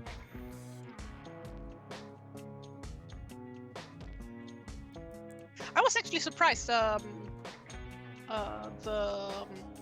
progress flag is becoming more common here. Like a few years ago, you would never. Well, I mean, it's a relatively new flag, I guess. But like, it basically was unheard of here. You know, Wow. you always just have the rainbow flag, Yeah. right? But That's good. Yeah. That's good news. I guess, I don't know. I don't really have like its flags. They're inferior to coats of arms. Yeah, that's true. Actually, that's true. You're sort of like, yes, well, flags. Okay, so you are going to ride on. Chad has decided. Okay. You have been riding for several hours when you are forced to rein in by a battered fellow who staggers onto the road ahead of you and collapses in a heap. Oh, I have to show a picture of this dude. Yeah, great song. It was 6 stripes, right? Was it 6 stripes? I don't remember. I build my home. You could ask chat. They probably would know. I'm gonna ask the internet. Well, I don't know. Can you trust the internet? Somebody really do that? Go on the internet and lie? No one lies in the...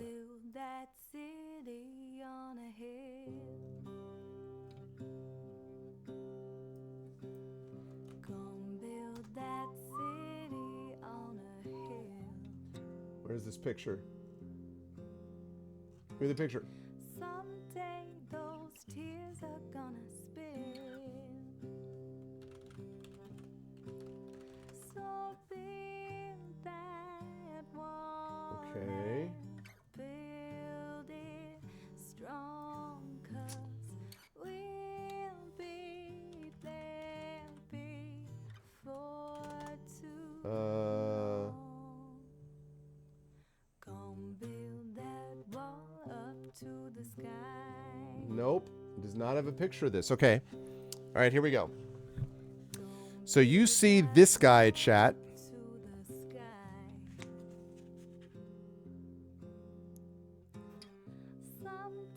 All right, so I want you to keep that in your mind, all right? That's the dude, right? Okay. So, you dismount to see what the trouble is. Between gasps, he tells you his misfortune.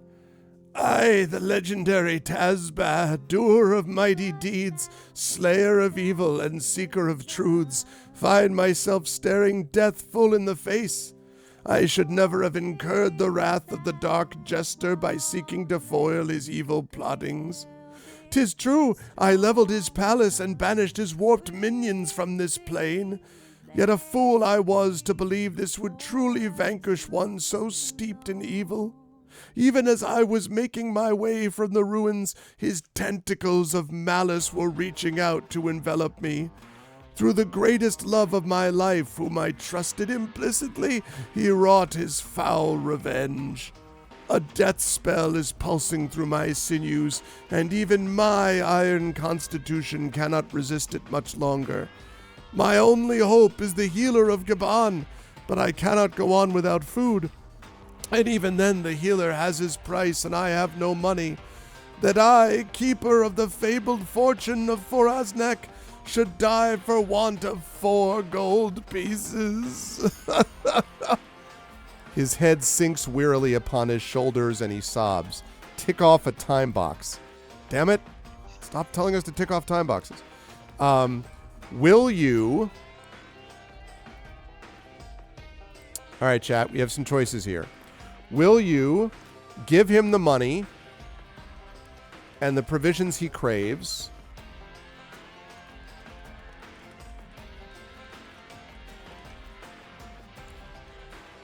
Should we give him the money and provisions he craves? Should we leave him to his fate and ride on? Or question him further? Oh, I never closed that other one. Sorry. Okay, there we go. Should have stayed at that temple. So, yeah, I've heard this sob story. Can you pay me just a couple bucks for gas? Can I have just a couple bucks? Look, My aunt is in deadly trouble with medicine. Can you cash app me via Instagram tonight so I can save my aunt tomorrow? So $ vote space 1 means we give him the money and the provisions he craves. Do we $ vote space 2 leave him to his fate and ride on, or $ vote space 3 question him further? I am a Nigerian prince. Can you help me and I will...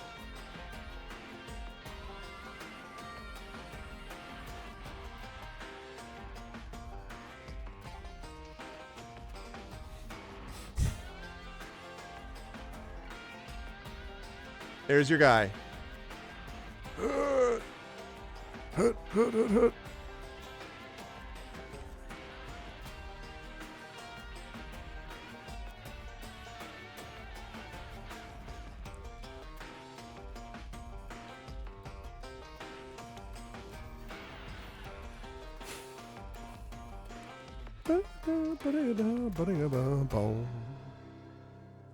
All right, so far we have 1 vote for giving him the money, 1 vote for leaving him to his fate, and 2 votes for questioning him further.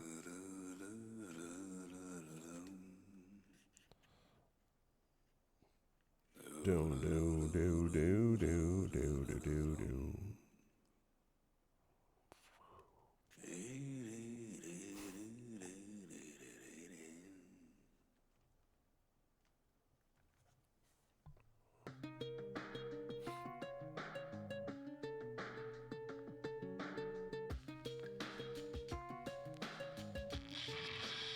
Okay, last call.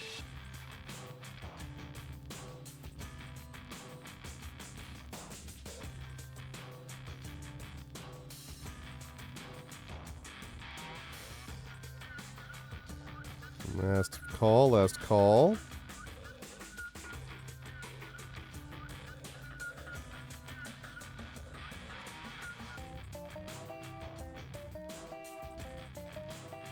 Going once. Going twice. Okay. Questioning him further. All right. Tazbad continues at length with tales of his own heroic exploits, which grow ever more outrageous. You soon realize that he is beginning to contradict himself, and you wonder if the man is truly suffering from a deadly curse. Tick off a time box. Ah, damn it. Do you agree to give him money? So now we have just a 2. Do you agree to give him money? That's $ vote space 1. Or do you doubt his tale and ride off without him? $ vote space 2. Food and money is $ vote space 1. Doubt his tale and ride off without him is $ vote space 2.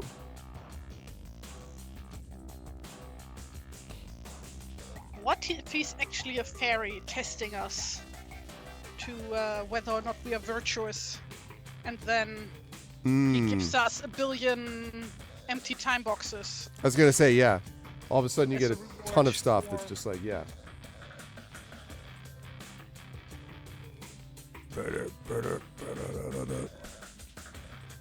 I've never seen a fairy that looks like that. We got to save our resources for our fair city. Well, that's fair enough.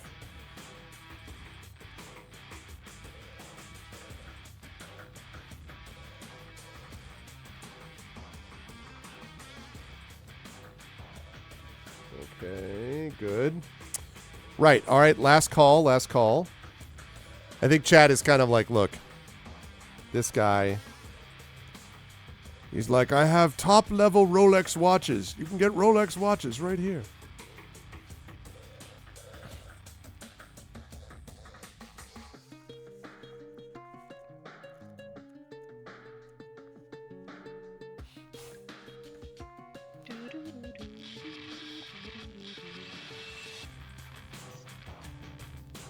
Go completely vicious and evil. Yeah, but then that wouldn't fit with Tempo Arenavore. Okay. So... No time to be nice. Exactly. As you ride off, he calls after you.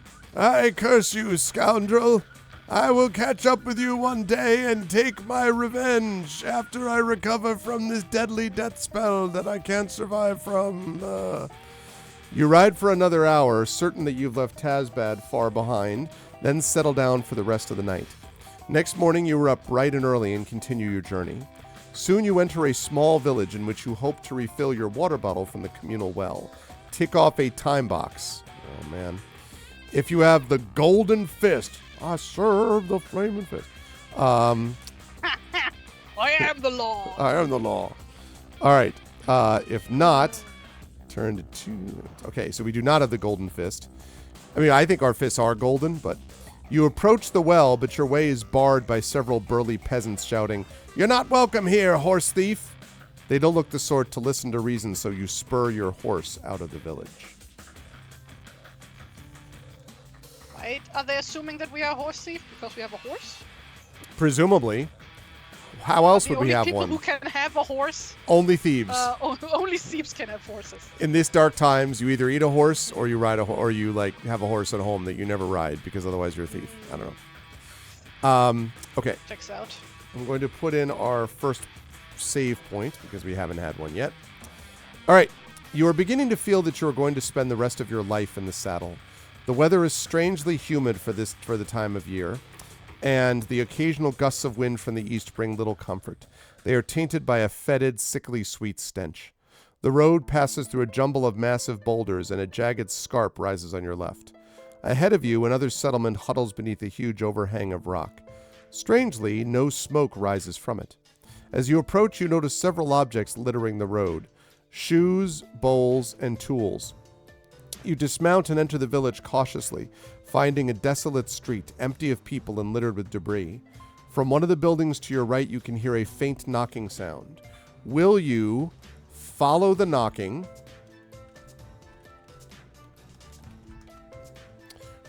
Should we search the buildings to our left?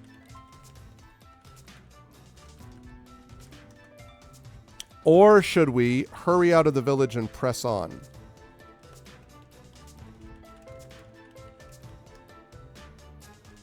There you go, chat.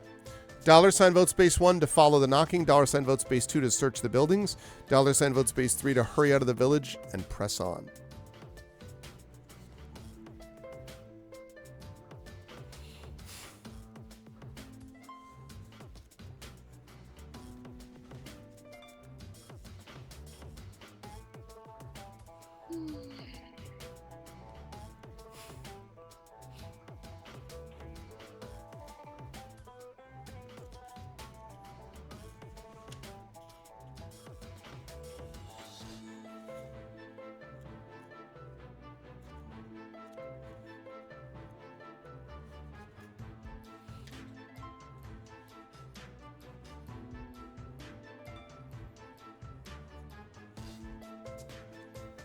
All right, we have 2 votes for following the knocking and 2 votes for hurrying out of the village and pressing on.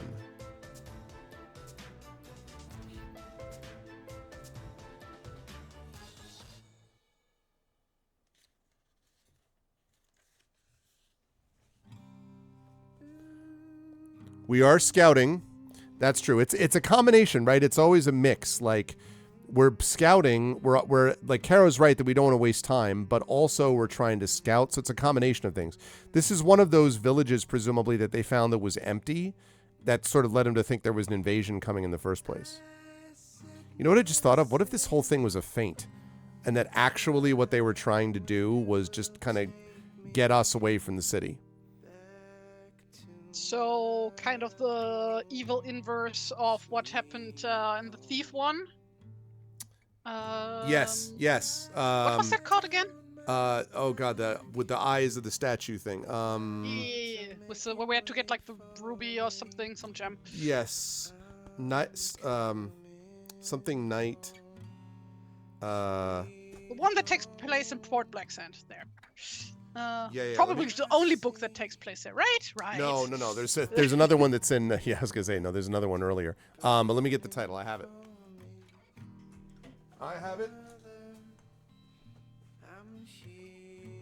But yeah, where it like turned out that everything was just a setup. Though that one was like a nice setup, it was just a test to pass thief school.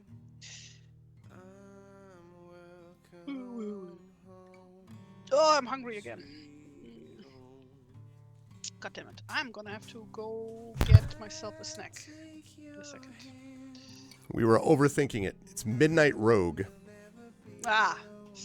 That's the name of it. I'm gonna go get myself a snack real quick.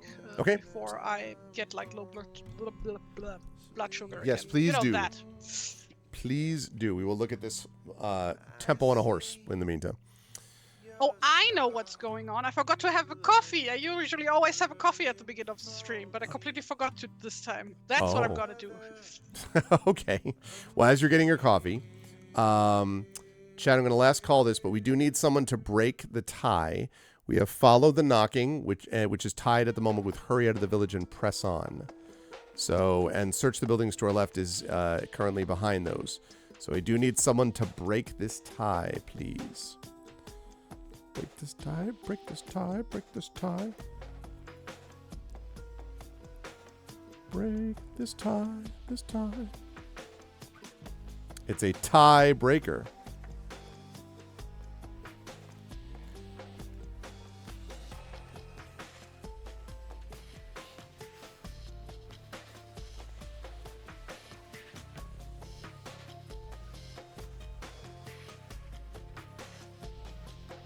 Okay.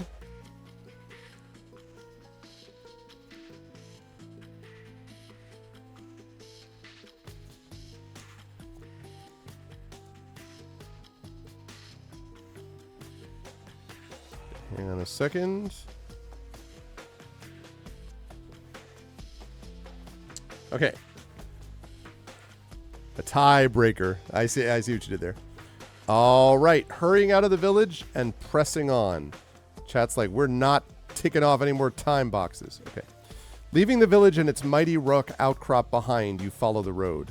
A few miles further on, you come upon another village as deserted as the last. Search though you may, you can find no explanation for the sudden disappearance of its inhabitants. There are signs of fighting, broken furniture, footprints milling about in the dust of the main street, but no signs of bloodshed and no corpses. Your mission was to discover the nature and the weaknesses of the enemy, yet so far it has just meant more and more mystery. Tick off a time box. If you carry on riding eastwards, or will you turn around and go back the way you came? So, $ vote space 1 is we keep on riding east. $ vote space 2 means we turn around and go back the way we came. And right now we are, let's see, we're about right there. We are right there. So we're about halfway, a little more than halfway through that first row of time boxes.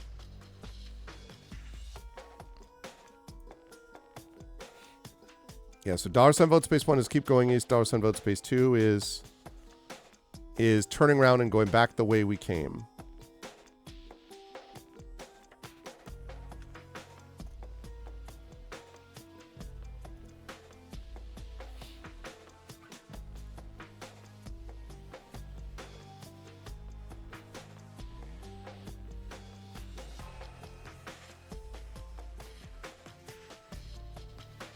Okay. Can we kill Doctor Who and take its TARDIS? All right, last call, last call.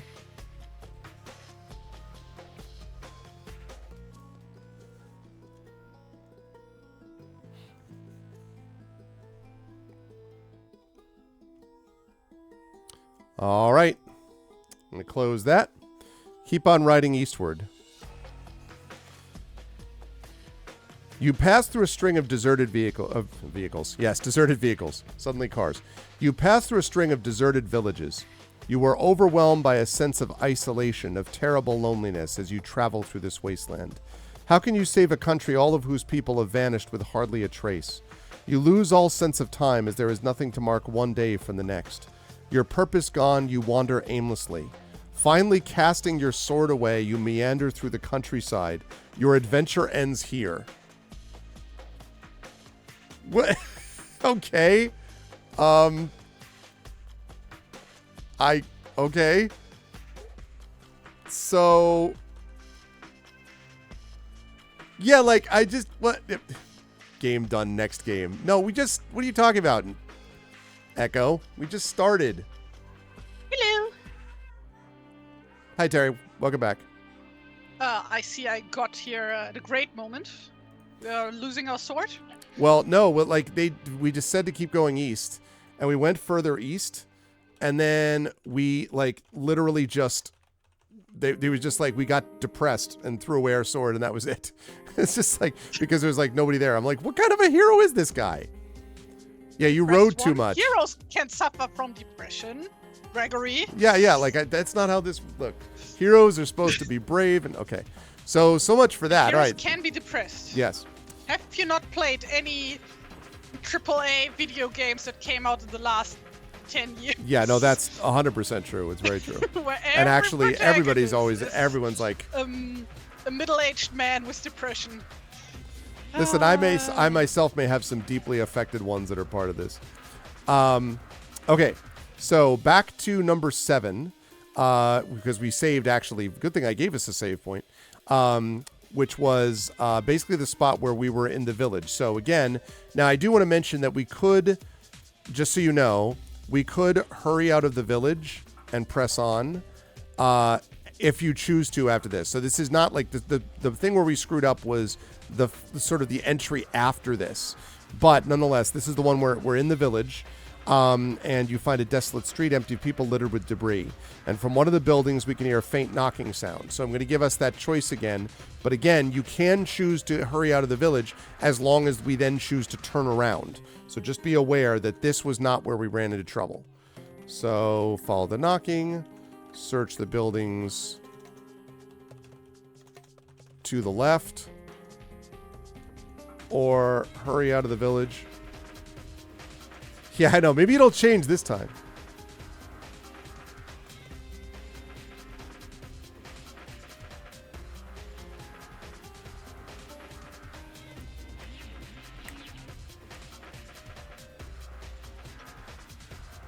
I just had a very delicious treat while I was downstairs.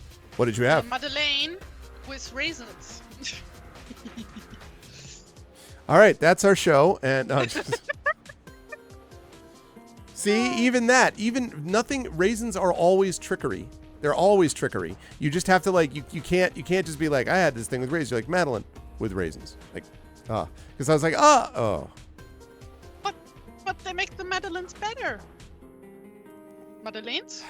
How do you correctly pronounce these? Like they're French, right? So Madeleine? delicious pastries with cream and turds. That's what you've added. I love to raisin hell. Coca-Cola with raisins, a classic. Well, something classic. Coca-Cola raisin flavor, yes. Okay, so just we got as iconic as cherry Coke. Yeah. Super iconic, or new Coke even. Follow the Coke. Follow the Coke. No, follow the knocking. Search the buildings to the left, or hurry out of the village and ride on. Last call. This. New raisins. There you go. If they were new raisins, Big Boss, you know what we call those? Grapes. Ha ha! It's a fruit joke.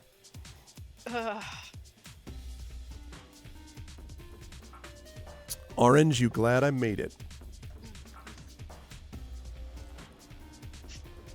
This pains me. Man, go away.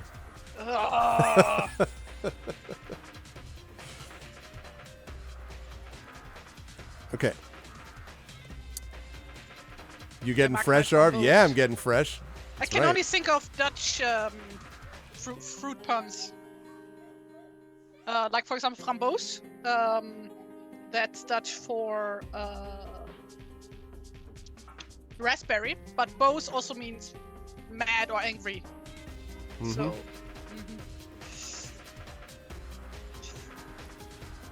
All right. We have my son has a half day today, so he's currently down playing with a friend, and it's a little loud. So I'm going to go down and shut the door to my office, and then I will return. At which point we will decide whether we're searching or what we're doing, and we'll see what awesome. I feel like. Oh, is this him having walked away from his sword? That's so sad. Yes. That's so sad. Oh man, I'll be right back.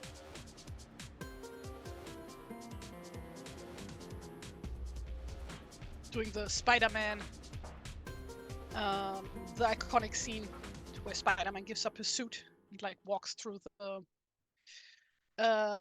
what's it called, alleyway with the spider suit in the foreground in the Trash can. I know words. I'm great at English today. Can you tell? I've been doing nothing but reading Metal Gear fan fiction Okay, for there we the go. past few days when I'm not playing the game. Sometimes I'm sleeping in between. Some Grand Fruity I Punsi probably Cobra, read yeah. like 70k words of just Metal Gear fanfic. It's Wow. yeah. When I think of down the rabbit hole, of reading 70k of Metal Gear fanfic definitely would be up there. I have to do the math actually, but it definitely is more than 50k. Like I think these were each in between 10 and 20k, and I don't know. I read like 5 or 6 of these. I feel right like now. Metal Gear is itself fanfic, so I feel like it pretty... I mean, yeah, literally. Well, Yeah. literally. To a degree, it's like a lot of like here movie references and here movie references. Yep. Haha! These characters are named after the characters from Space Odyssey. Yep. You know how it is. Yep, absolutely. I mean, they do that, you know, in fairness, Final Fantasy VII with Wedge and Biggs and all that has a lot of Star Wars things too, but... Big Boss, I'm not gonna tell on stream. I might get ARF banned otherwise. But you Ah. can comment to my DMs, and I'm glad you sent me the links. I hope you also like Otasuna as much as I do. Might as well read Warhammer 40k. Yeah, also High Dragon. Okay, we're going to search the buildings to the left is the decision this time with chat. Let's do that. You slip into one of the buildings nearby and try to find some clue to explain the mystery of the abandoned village. You quickly realize that you have entered the house of a wizard or herbalist. Fragrant drying herbs, arcane books and scrolls, and vials of colored liquids litter a desk in the corner to your right. To your left sits a rune-carved table on which lies a half-eaten knuckle of cured ham. Across the far wall, you see a row of puppets dangling on their strings from a high shelf above a cupboard. Will you go to look at them or examine the wizard's paraphernalia? And before you answer that, I think I have a picture of this. Let me see if I can find one. Great song, this one.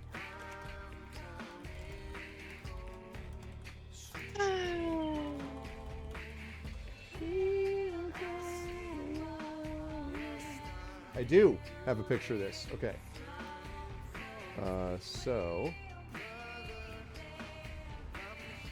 Okay, let's do this here.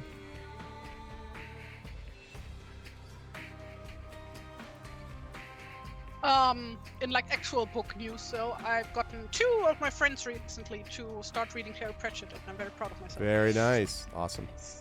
That is automatically a good thing. Okay. All right, chat. We're going to put this... See, it's weirdly phallic. Well, swords. Swords look weirdly phallic by default, I guess, so... Oh. I see what you... Yeah. Yeah. Okay, let me put this down. It's just a sketch. It will look better once I'm done, I promise. Okay, wait a second. Optus. Okay, here we go. Now, 1 second, chat.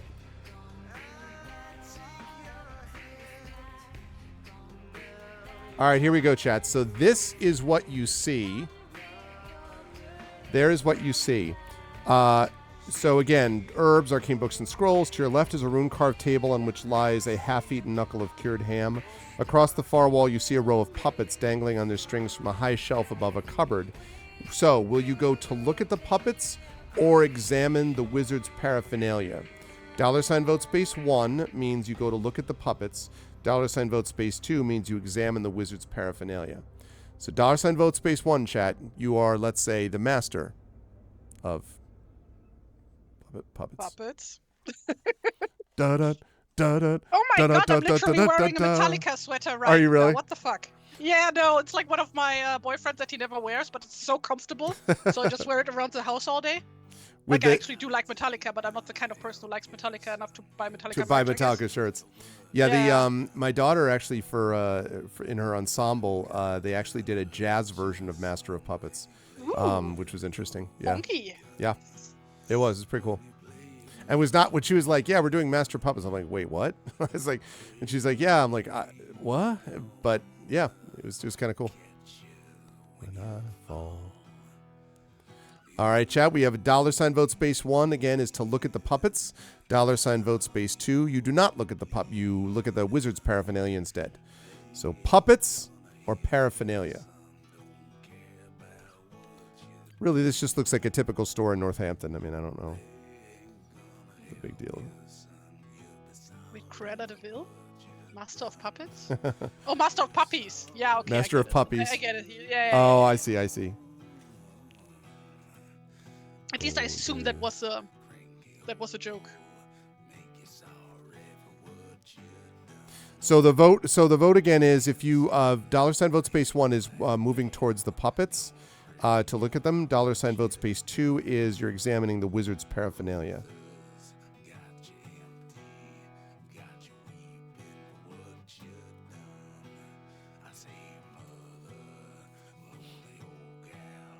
I want to play Little Big Planet again. You want to play what? Because of the Little Big Planet, because of the puppets. Oh, gosh, I have not. Yeah, I think I played that. I think when I got my PS3, I think I played that quite a bit. Little Big Planet. Yeah, that was fun. Yeah, it is good. It is a good time. Vote 1 to Never become a finished, control ghost. 3? Which one is on the PlayStation 4? That's I don't 3, know. I right? only ever Which played the one first one. Yeah, I played the first 2 back in the day. And the third one, I'm assuming. Mhm. Whichever's on the 4. Numbers. It's hard to believe that they're up to 3. Wow. For what should done. Is it hard to believe though? Like this series is like kind of old by now. No, I'm saying the fact that it's that old is what I mean. Like that it's been around, as long as it has. Okay. How about, since it's the next one up on the list, how about Secret of Mana, Tari? Didn't we already do that one last time? Did we do it last time, really? Yes. I think we did Secret of Evermore. We also did Secret of Mana, I'm pretty sure. Oh, or did the we? time before that. We did do it for the previous book though, I'm very sure. Okay, I got... God, I thought of a different game earlier. Oh, right, Prince of Persia. Like it was already Oh, mentioned. Sands of Sands Time. Yeah. That's a good call. Yep. There you go. That's your answer. It was Sands like of there was like Time. this other famous game with like time travel, I really time like- shenanigan. I did really like Prince of Persia. I never. I think I played the demo of Sense of Time Very Which is cool like- game. a billion years ago. So The new one I've heard is solid, but I have not had a chance to check it out yet. Oh my no. gosh. See, Solid is the main character of Metal Gear Solid. Yes. Another Ah! one. Liquid, Please, solid, somebody shoot me. unreal. Okay. Brain rot is real. All right, I'm going to put this in Zoom chat for you. There is the soundtrack that I am using.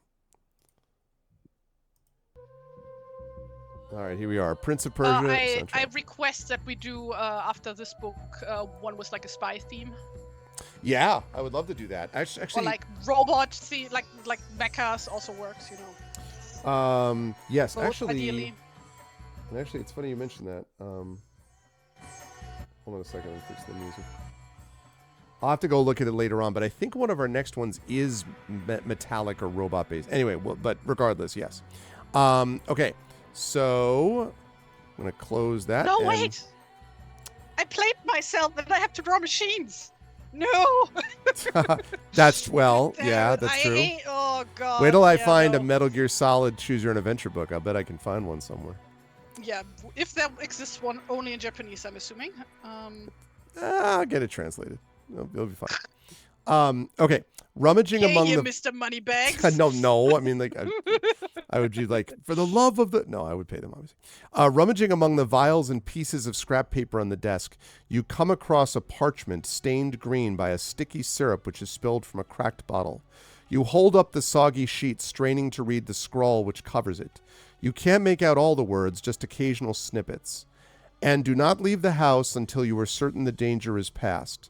Under no circumstances allow... ... Safe, then you should make your way to your parents' village by ... Find yourself in the shifting forest. You must follow the brush bearer's gloves or be lost forever ... So that's what the note says. And do not leave the house till you're certain the danger is past ... Under no circumstances allow ... Safe, then you should make your way to your parents' village by ... Find yourself in the shifting forest. You must follow the brush bearer's gloves or be lost forever ... If you haven't already done so, you may now examine the puppets in cupboard, or you may continue rummaging on the desk. So $ vote space 1 is now you go to examine the puppets in cupboard. $ vote space 2 is you keep rummaging on the desk. Very cute, Gregory. Very cute. I see what you did there. AI can translate it. Can translate it badly.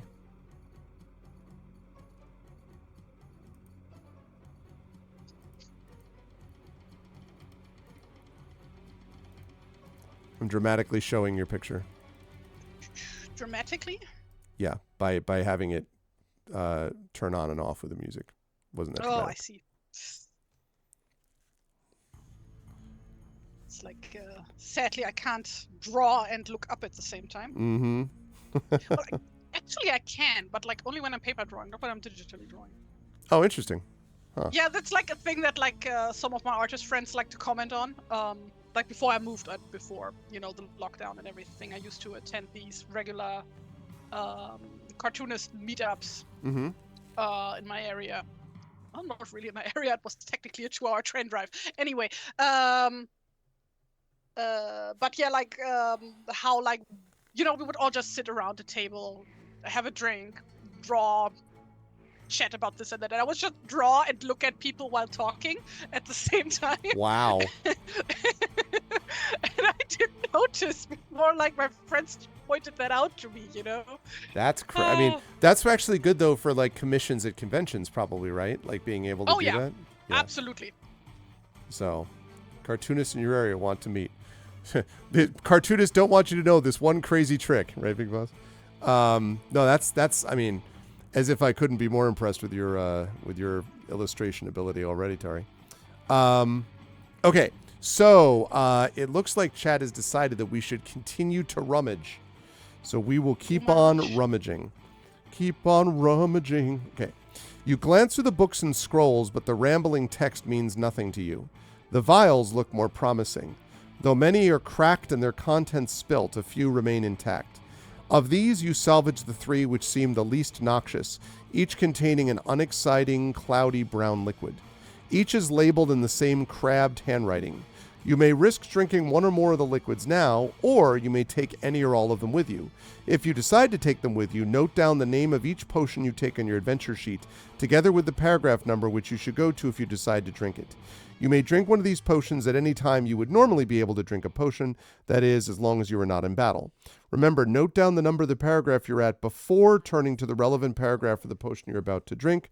You should also make a note of that fact when you have drunk a potion. Each vial contains only one mouthful, so once you have drunk a potion, it has all gone. All right, so there are 3 potions, chat. So which potions should we take? And I think we're going to do the multi-vote. So Effect Life, if I do multi-vote 3, it means they can take up to 3, right? Like I'm trying to think about how best to do this. We're basically just going to get a sense of stuff. Okay, so one of them is labeled Gulch. One of them is labeled Aral. And one of them is labeled Sons of Liberty. No, I'm just kidding. I made that one up. One of them is labeled Zazaz. I need scissors 61. There we go, chat. So you can vote for up to 3 of these that you'd like to take with you. Gulch, Aral, and Zazaz. So you could do $ votes. Zazaz. Jazz hands. Zazaz. I like to drink Zazaz. Zazaz hands, exactly. Mm-hmm. So you can vote for as much as you like in terms of the ones that you want to take with you. If there's a clear like 3rd place, then I'm going to say that we don't take those. If there's a tie, we'll take the tied potions. So basically, the ones that are tied, we will take with us. That's basically how we're doing it.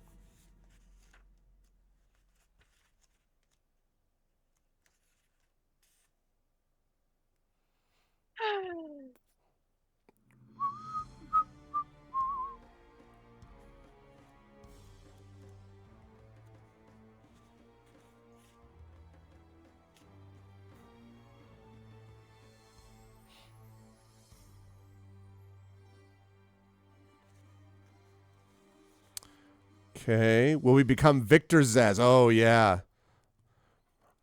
So Batman, I knew I had to take each person and kill them slowly. That was the only way my plan would work. That's basically my memory of chasing Zsasz across Arkham City. And those freaking phones you had to get to. Oh, right now we have votes. Everyone wants to take all of Gulch, Aral, and Zsasz.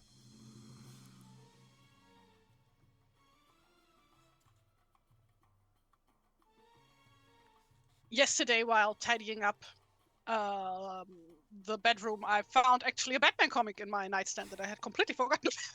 Oh, wow. Like an old Batman school Metal, one? the first, what's it called? Paperback. Oh, neat. So Yes. so it is older school. What? Batman Metal? Yeah. That one is like maybe 5 years old, What? tops. Did you say the first Batman paperback? Batman Metal. Yeah. Yeah? But then you said something about the first. You No, said the paperback. Like the first paperback Oh. from the series Batman Metal. Oh, the first paperback from the series. I thought you meant the first Yeah. Batman paperback, and I'm like, wow. Oh, I was God, like, damn. no. I was like, I I see. even like Batman. I just got that one because I like the artist. Oh, really? So, Yeah. I was Well, it's not like I wondering. dislike Batman. I just, Not prefer your Green thing. Arrow and Green Lantern, I was wondering if you ever looked at like Frank Miller's stuff or whatever from Batman of the '80s, basically. I have not actually. I was I curious. think of the famous, like really famous Batman books. I think I only read Killing Joke. Right. Okay. You read a novelization of the first Batman movie in 1960. That's back in the day. I read a novelization of the Star Wars back in like the early 80s. Same! Yeah. Oh, I have actually like one of the first issue printings of the like the proto Star Wars, like the one that Star Wars was supposed to be. When it was still Starkiller, not Skywalker. Wow, that's yep. Yeah, like an original copy of that one. Wow. Which because one of my brothers works as a nurse at an elderly home, Mm-hmm. and one of his guys that he takes care of there, he bequeathed that upon him, and then he passed it on to me because he knows a lot of Star Wars more than he does. Wow, that's pretty cool. Is it in good shape? I mean, is it? Pretty much. It has like a bit it's been read, but it's not falling apart. Right. Yeah. Wow, that's cool. Were these bukes you speak of? What? I think I missed that, Dragon. Bukes. Bukes. Bukes. Bukes. Books. Bukes. Oh, yip. I remember that. Yip. Okay, all right, chat. We want a potion of each of them. Okay, now the question is, so potions, Gulch. I'm gonna write down a number.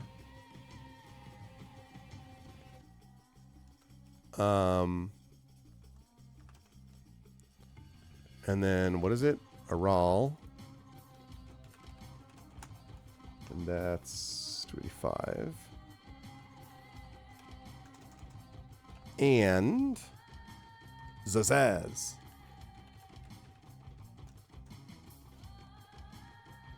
And that's that. Okay. Cool.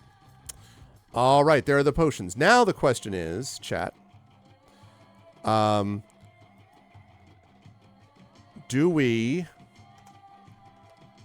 Should we drink them, any of them or not? Right now. So $vote space. I'm going to go back to multi here. So $vote space 1 means we drink one or more of these now. We drink one of them right now. $vote space 2 means we do not drink them now. So do we drink this now or not is the question. $vote space 1 means we should. $vote space 2 says we do not right now.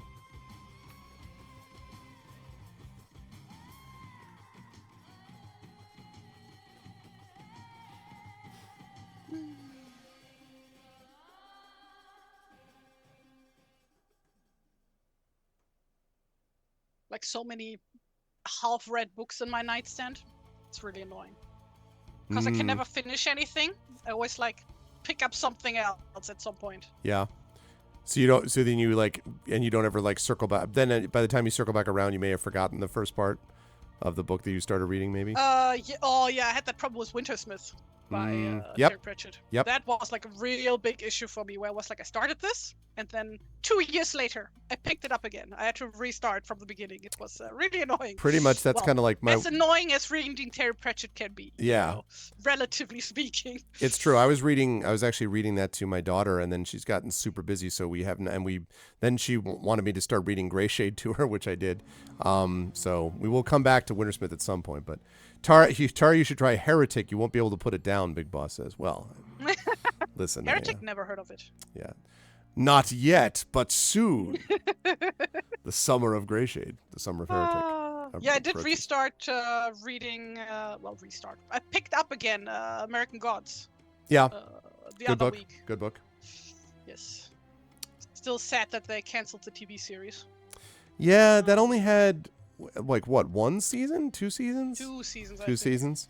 I mean, at least they are doing. Good Omens is still moving along and whatever. So there's other, and Sandman. Yeah, I still need to catch up on that.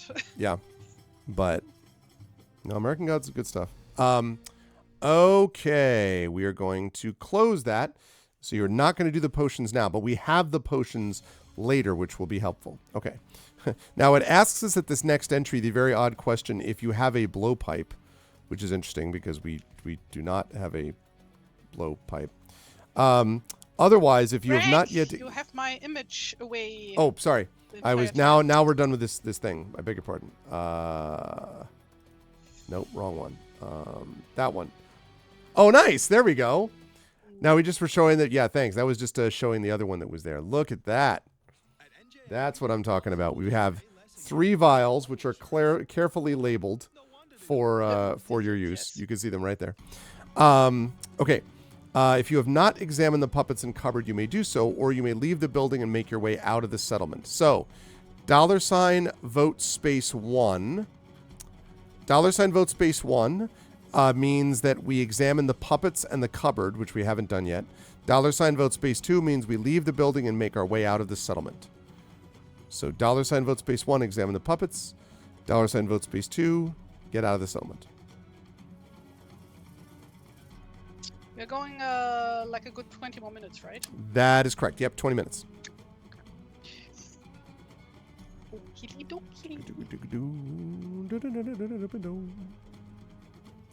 Puppets and dolls are always bad news, says Carol. I literally mentioned Little Big Planet earlier. You couldn't be more wrong. That's true. That's not bad news. That's true. Also, like Pinocchio has his moments. Yeah, exactly. It's not mimes. That's a whole other thing. What is it with the hate of mimes in English media? Because they're silent and understand they stare into your soul. Okay. They do this a lot. They're constantly checking walls. I was not familiar with the hate of mimes until I started reading Terry Pratchett, because it's not a thing in German. I see. It's because they can't talk back. Where that came up. It's like tied into clowns. Like the fear of clowns That's also is also related not to a this. thing Clowns? in Germany. Like being afraid of clowns. That's also like a Hollywood thing.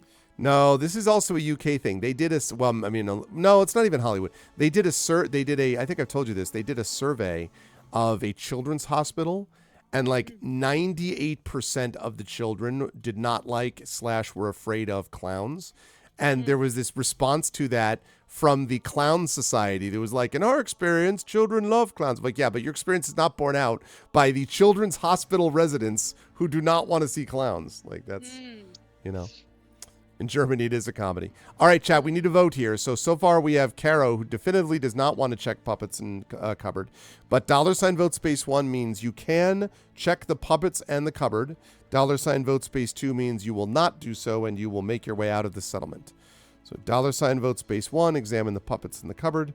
$vote space 2, leave the building. Maybe, and I'm purely judging from like what I've seen from American media, right?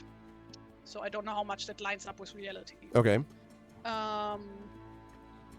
It's because clowns are much more prevalent. Like, you see a lot more clowns, apparently. Like, there's like children birthday parties and like parks. clowns selling, but we don't have that at home. Right, you Like, just you don't have don't hire exposure to people. clowns. Right, yeah. Well, we yeah. have them at the circus, or during like Carnival, which is like our equivalent of whatchamacallit, Halloween. Mm-hmm. But they're locked in place, is what I'm saying. Like they're they don't show up, randomly at like parties or things like that. How? I'm not sure I can allow that post. I don't know, Greg. That's your call. Wait, what is this? That's like a automod in chat. Oh, wait a second. Let me pop that up and see. I do not feel confident about making that call. Oh, Griffith made that call. Never mind. Was this the clown fetish thing? Oh. I mean, that would have been okay. We all read that Reddit post. Yeah, that right? would have been okay. Well, the funny thing is that I the first thing I saw when I popped it up was I had to deal with the Christian clowns from Emily. I'm like, what's the problem with that? And then I went back up and I was like, oh. I mean, I would be troubled if people were, the clown fetish. No, it's fine. What happened to comedy? It's true. Well, see, the thing is, too, that I think clowns just aren't very funny most of the time. Like clowns, my experience has been that certain clowns, which are more sort of like in the jester or fool category, that's a different story. Shakespeare's fools, right, are hugely, hugely interesting for lots of different reasons. But those are not, paint your face and then live in a sewer type clowns, right? Like that's a whole different, genre of clown. So. I suppose. You'd go hide somewhere in the church. Yeah. See, I was not a big circus person, and that's part of it, so I didn't really have a lot of exposure until I got to Cirque du Soleil, which is awesome. But that was a whole different thing. Yeah, but you don't paint your face for that. But Dr. I am Pagliardi, exactly.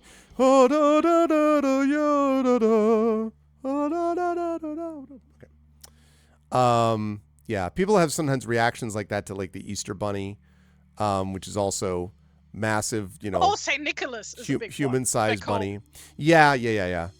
Like every kid has a photo of itself where it's like a toddler age, and being held by Saint Nick and bawling its eyes out. Yep, our kid. Very sure I also have a photo like that of me somewhere. Little R when she was a baby, so year old maybe, less than a year old. Like there's this picture of her with this Santa Claus, and she's smiling, but she's smiling because off camera, my wife is like doing this full out like, like comedy show, like woohoo, like things that make her laugh, So like, and that was basically it, like just long enough for them to get the picture, and then she had to get off the lap of this guy before she was just like, wait, what, boy? So. I had a friend who was scared to work as a clown. His predecessor had big shoes to fill. Well done. Nice work. Hey. That's good stuff. It's good stuff. I would honk my nose for that. Very good. Boo. All right. So we're tied up, chat. Are you going to examine the puppets in the cupboard, which is $vote space 1? Or are you going to leave your building and make your way out of the settlement? That's $vote space 2. I need someone to break this tie. That's it, Craig Ray. Exactly. Trying to get their kids to smile.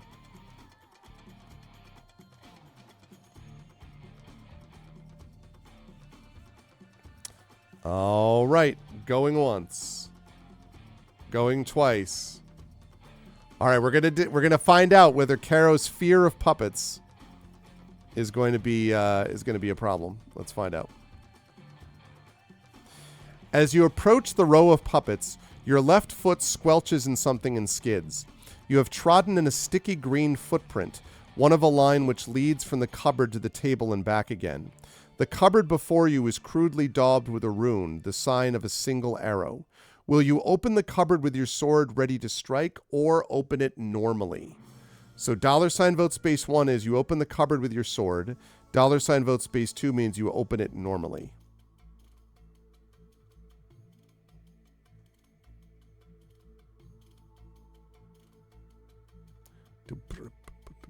I was waiting to see when the puppets were going to pop up.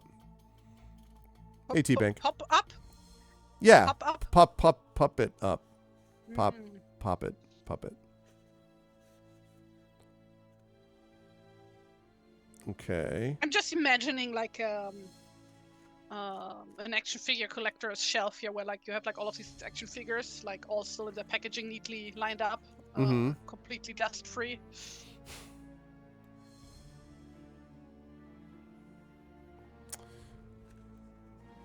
Okay. All right. So we have right now, we have a few, there we go. We have 3 votes right now for opening the cupboard with your sword ready to strike, and 2 votes for opening it normally. Don't forget, you can always explain your reasoning either way. Perhaps if people remember, this is not the first time you've seen green stuff. Know what I'm saying?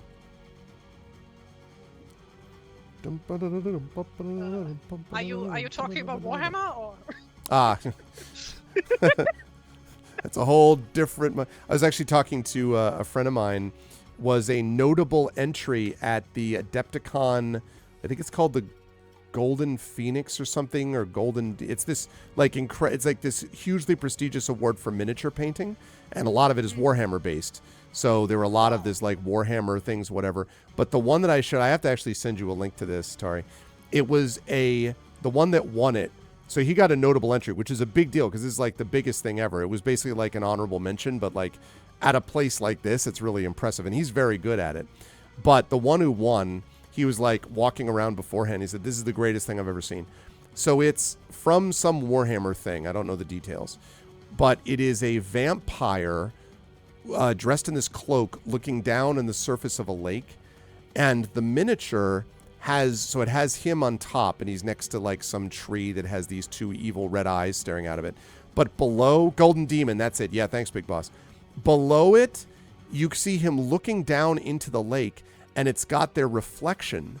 So he's got it's 3-dimensional. So it's like this on top of this tree. So the tip of the tree is at the bottom of the stand, and then leads all the way up so that you have both sides of the reflection. Also in the reflection, you see his like cloak. So first you're like, oh my God, that looks amazing. And then you realize that in the cloak, there's nothing there because it's a vampire, right? So it doesn't see its reflection. And then on top of it, there's like a banshee or something that's waiting in the water. And the thing is, so first of all, like conceptually, it's amazing. Secondly, it looks like a 2-dimensional painting. Like you would not believe this was 3-dimensional. It was extraordinary. Like, oh my goodness. So it won by like a mile, like one of the greatest miniatures they'd ever seen. Because the guy obviously had to like 3D print it and then like develop some other stuff to make it. Also, it only is standing on like the one little bit of the branch. And then it's also incredibly detailed and like wild. It is super cool. Huh. Nice. Yeah. Okay. So, in fact, while we're finishing up with that vote, have you seen that, Craigery? Oh my gosh. Yeah, I'm going to show chat actually. I'm going to show the picture of the vampire one. I mean, a lot of them here are amazing, but and there's a Middle Earth one as well, which is good. But okay, here we go. So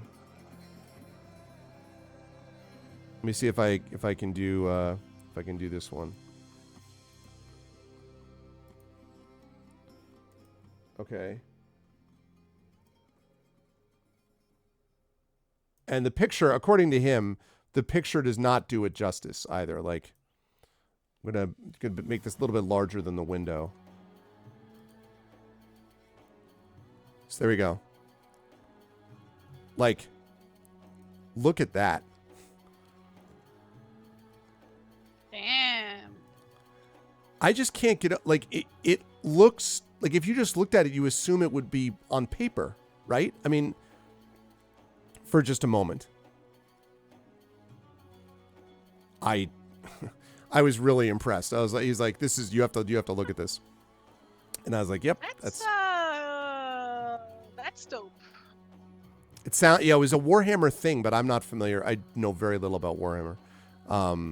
So yeah, getting into miniatures, it's very good in terms of mindfulness, but it's also good in terms of bankrupting yourself. Yes. Yeah, and losing all of your space. Yeah, exactly. Yeah, that's very true, actually. Yeah, because he's like, there's a lot of clutter. I still think he chose a vampire because he didn't want to do a second phase. But I mean, the thing is, though, I know that's funny, but like, if you look down at a big boss, like, at first I was like, oh, it's a really cool, and I'm like, wait, what is that down? Does it not have a face? Like, and I was just like, oh, that's super cool. Yeah, so that won by like a healthy margin. I thought that was really cool. Okay. All right, so Chad has decided. Oh my gosh, scary puppets being made. Okay, so you're going to open the cupboard with your sword, ready to strike. Okay. You just have enough time to glimpse a small, slimy green form cramped within the cupboard before you were engulfed in a choking cloud of gritty powder. You drop your sword and clutch at your face. Your eyes burn, your nose starts to run, and you retch violently. You lose 1 point of stamina. Then whatever was in the cupboard comes tumbling out, worms its way between your legs, trying to escape. Do you wish to make a grab at it, chat? So, quick binary choice. Do you wish to try to grab this thing that's trying to escape? And I will open that up. So, $vote space 1 is you're going to try to grab at this thing. $vote space 2 means you're not going to. And thing, I mean only because you don't know, you can't see it. Like, it's just this, like, something. Caro is speedrunning this entire book. Caro's like, nope, never mind, forget it, nope, ignore that, go, nope.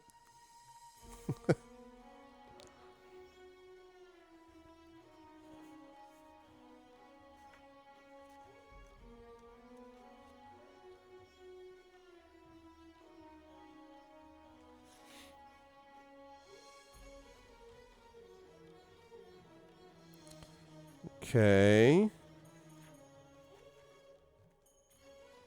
I want to see how many interesting ways.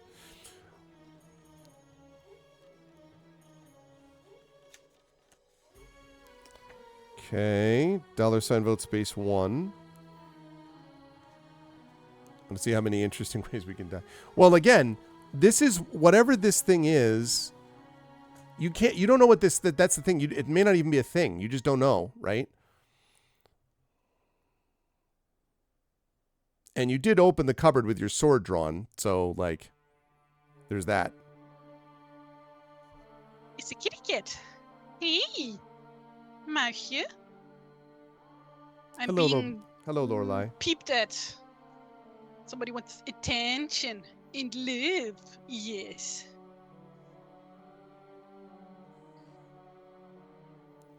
All right, chat, we're going to need someone to break this tie. We are at 2-2 right now.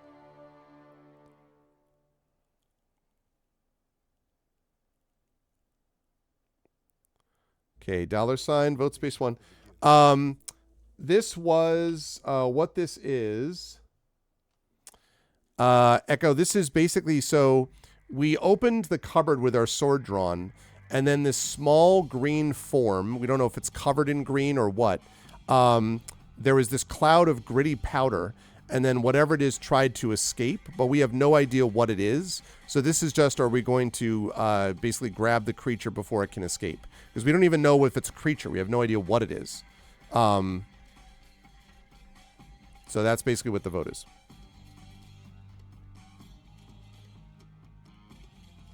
So tie vote.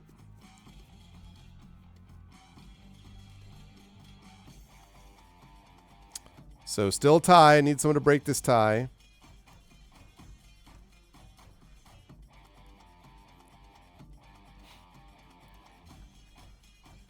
So need someone to break this tie.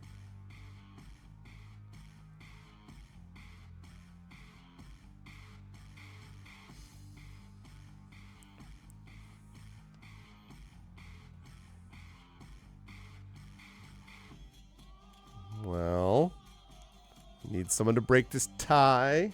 Let's make it happen, chat.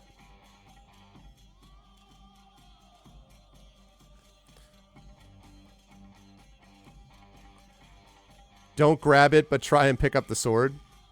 Well, you'll be able to pick up the sword regardless.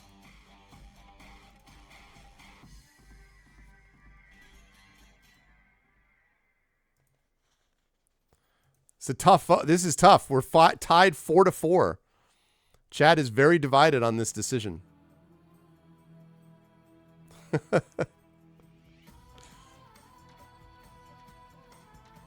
Very divided on this decision. Troll has spoken.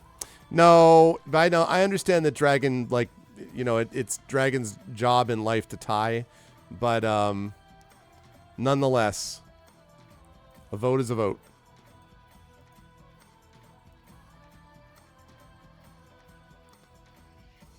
All right, chat. We still need someone to break this tie.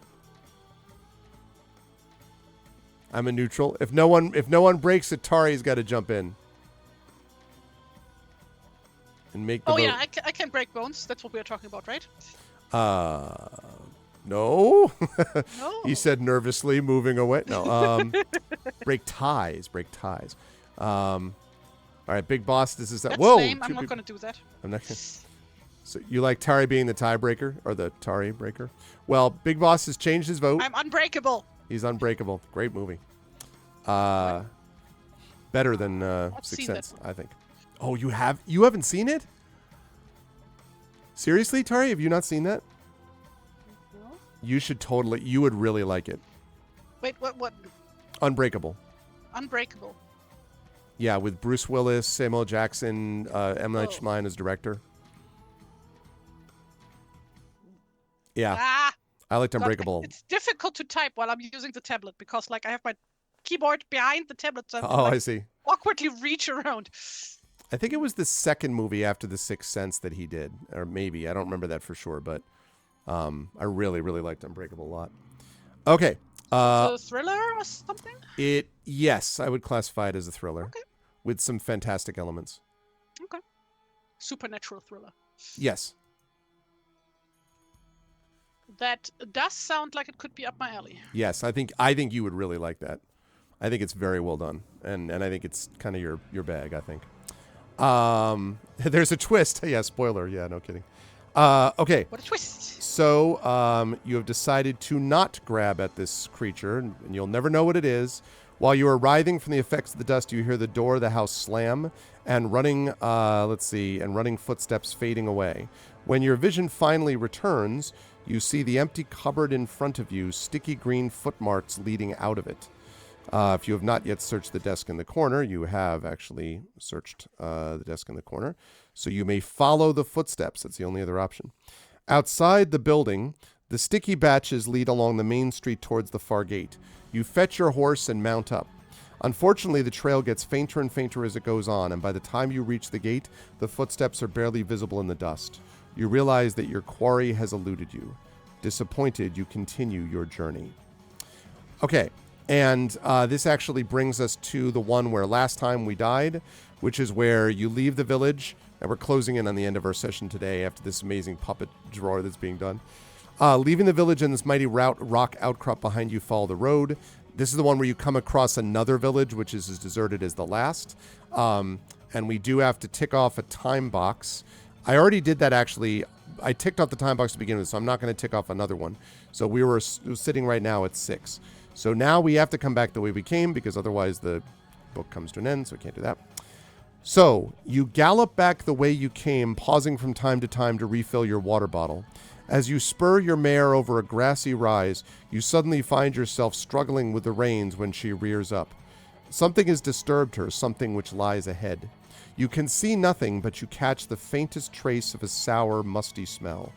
After some coaxing, your horse continues reluctantly down into the valley and along the narrow track, which winds its way up the hillside opposite.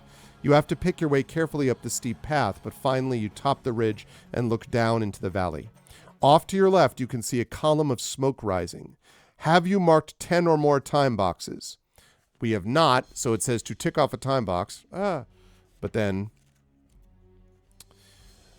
your attention is drawn to the far end of the valley way off to your right. You shiver involuntarily, and the hairs on the nape of your neck rise. Your horse shies and whinnies in terror. A thick stench fills your lungs. The sparse slopes are being enveloped by this.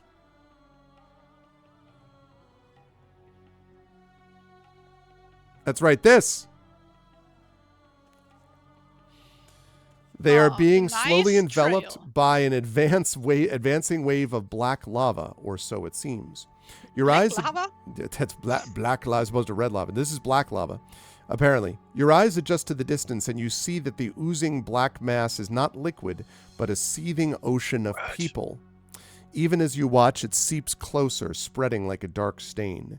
You have found the invading army, but will you survive to make use of your knowledge?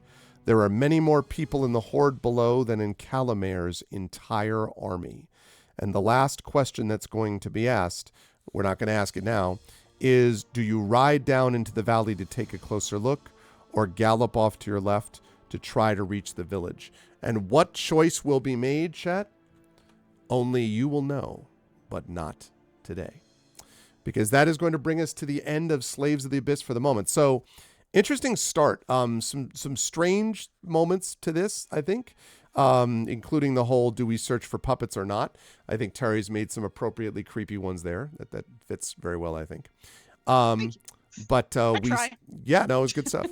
But we managed to successfully explore a little bit and freak out whatever it was that was inside the cupboard, which we didn't then try to catch. So who knows what that was? Even though that was clearly the instant win person, like not that we'll ever know. No. And so yeah, we will find out what happens. So Tari, I guess as always, what we need to do is those puppets or nope is go through and see what we did. So we started with this. Which did you look up this book and then do this drawing? No, I saw on stream. Okay. The cover art. Yeah, because I was gonna. While I was like waiting for you to introduce me, and then I noticed at some point, well, this is taking very long. Yeah, because I got that call in the middle of it. The reason I say that is I wanted to show you something no, inside. because like my connection was blown, right? Oh, Because that's Zoom right. That's was, right. Yeah, that's true. being Actually, I stupid. forgot about that. I wanted you to look at this. Let me see if I can. Hold on. Let me see if I can find one that's not quite that spoilery. Because it sort of surprised me when I saw it. Oh, here we go. So look at this on stream, Tari, if you can.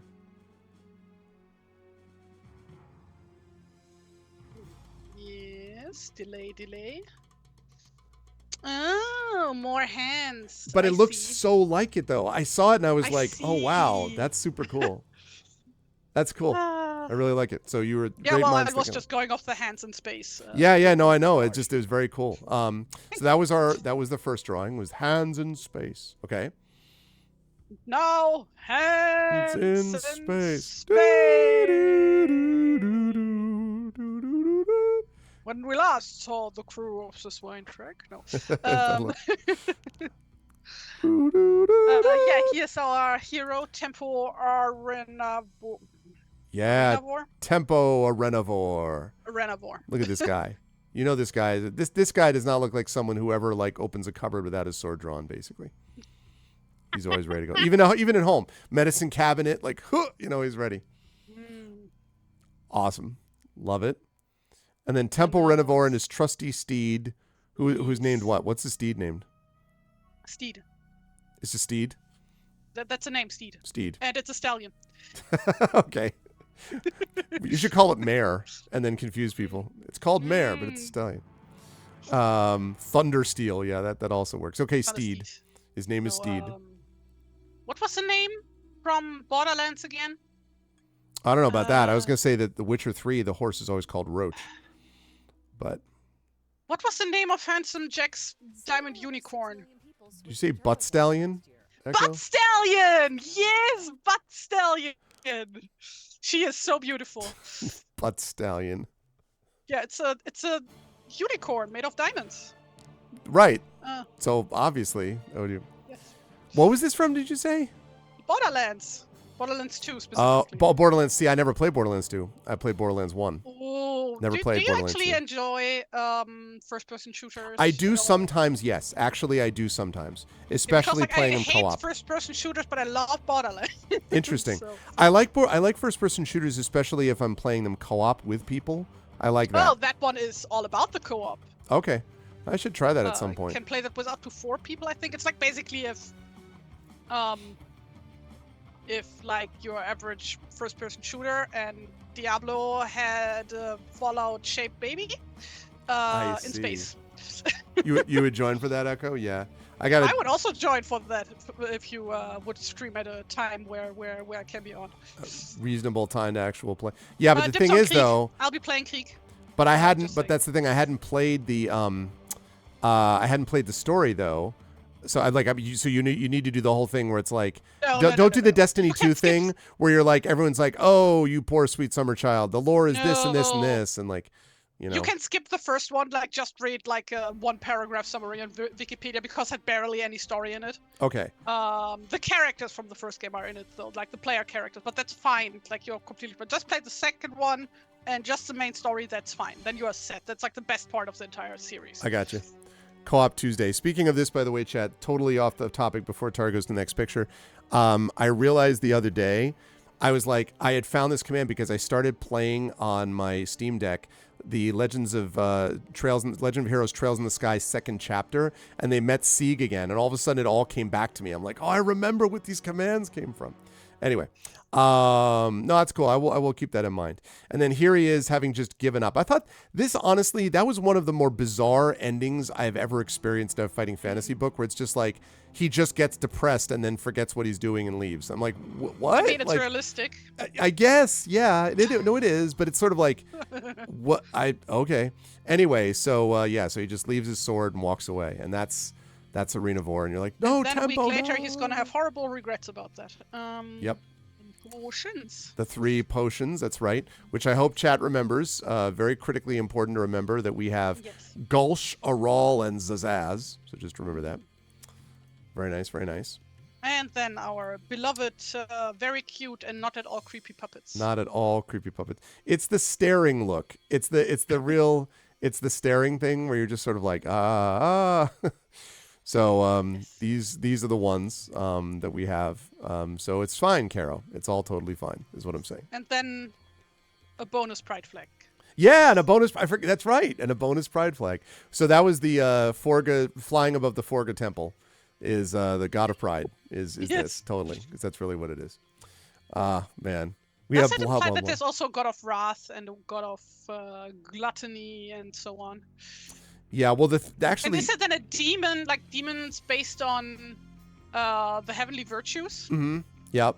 Well, the thing about this too is that this literally Forga shows up in sorcery in the series, the sorcery series, the game book series in book 2, in the city of Kare, city port of traps. There's a point where you have to remember Korga, god of grace, and Forga, god of pride, or something. And Forga is one of the gods. So it's interesting that it made its way back here. So, Echo, you'll remember the Zazaz hands. You'll always remember those. As always, Tari, these were great, and this is a weird book, but cool so far. And now we have to figure out how to stop an invading army. I'm sure we can handle that. It's no problem. We've done much harder than that before, so it'll be fine. Thank you, Tari, for doing this. It was awesome. How did you feel about today? Also, most importantly, where will the folks find you next? Whoa. Hello. Did I Test, lose? test. Oh, hi. I was just Hi, asking. my internet just died there for a hot minute. Oh, That okay. just happens sometimes. I was saying thank you for being here, and I was saying when will the fine folks see you next?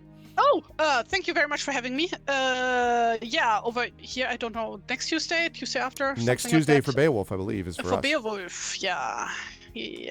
What? What? And, What? yeah, nothing going wrong with that either. No monster caves that you have to investigate and all that. Should be fine.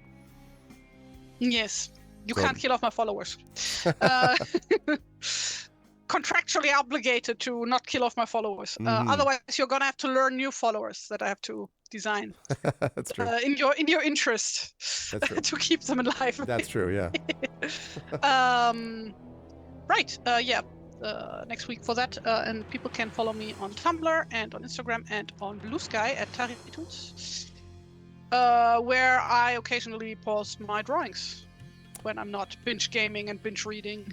Metal Gear fanfics, yes. I'm excited to see. Not the fanfics, but I'm definitely excited to see more stuff No, from you. you are not excited to see them. No, Frank you are. might like them. Let's not get into that. I don't know if he's into Metal Gear though. But yeah, people can follow me there.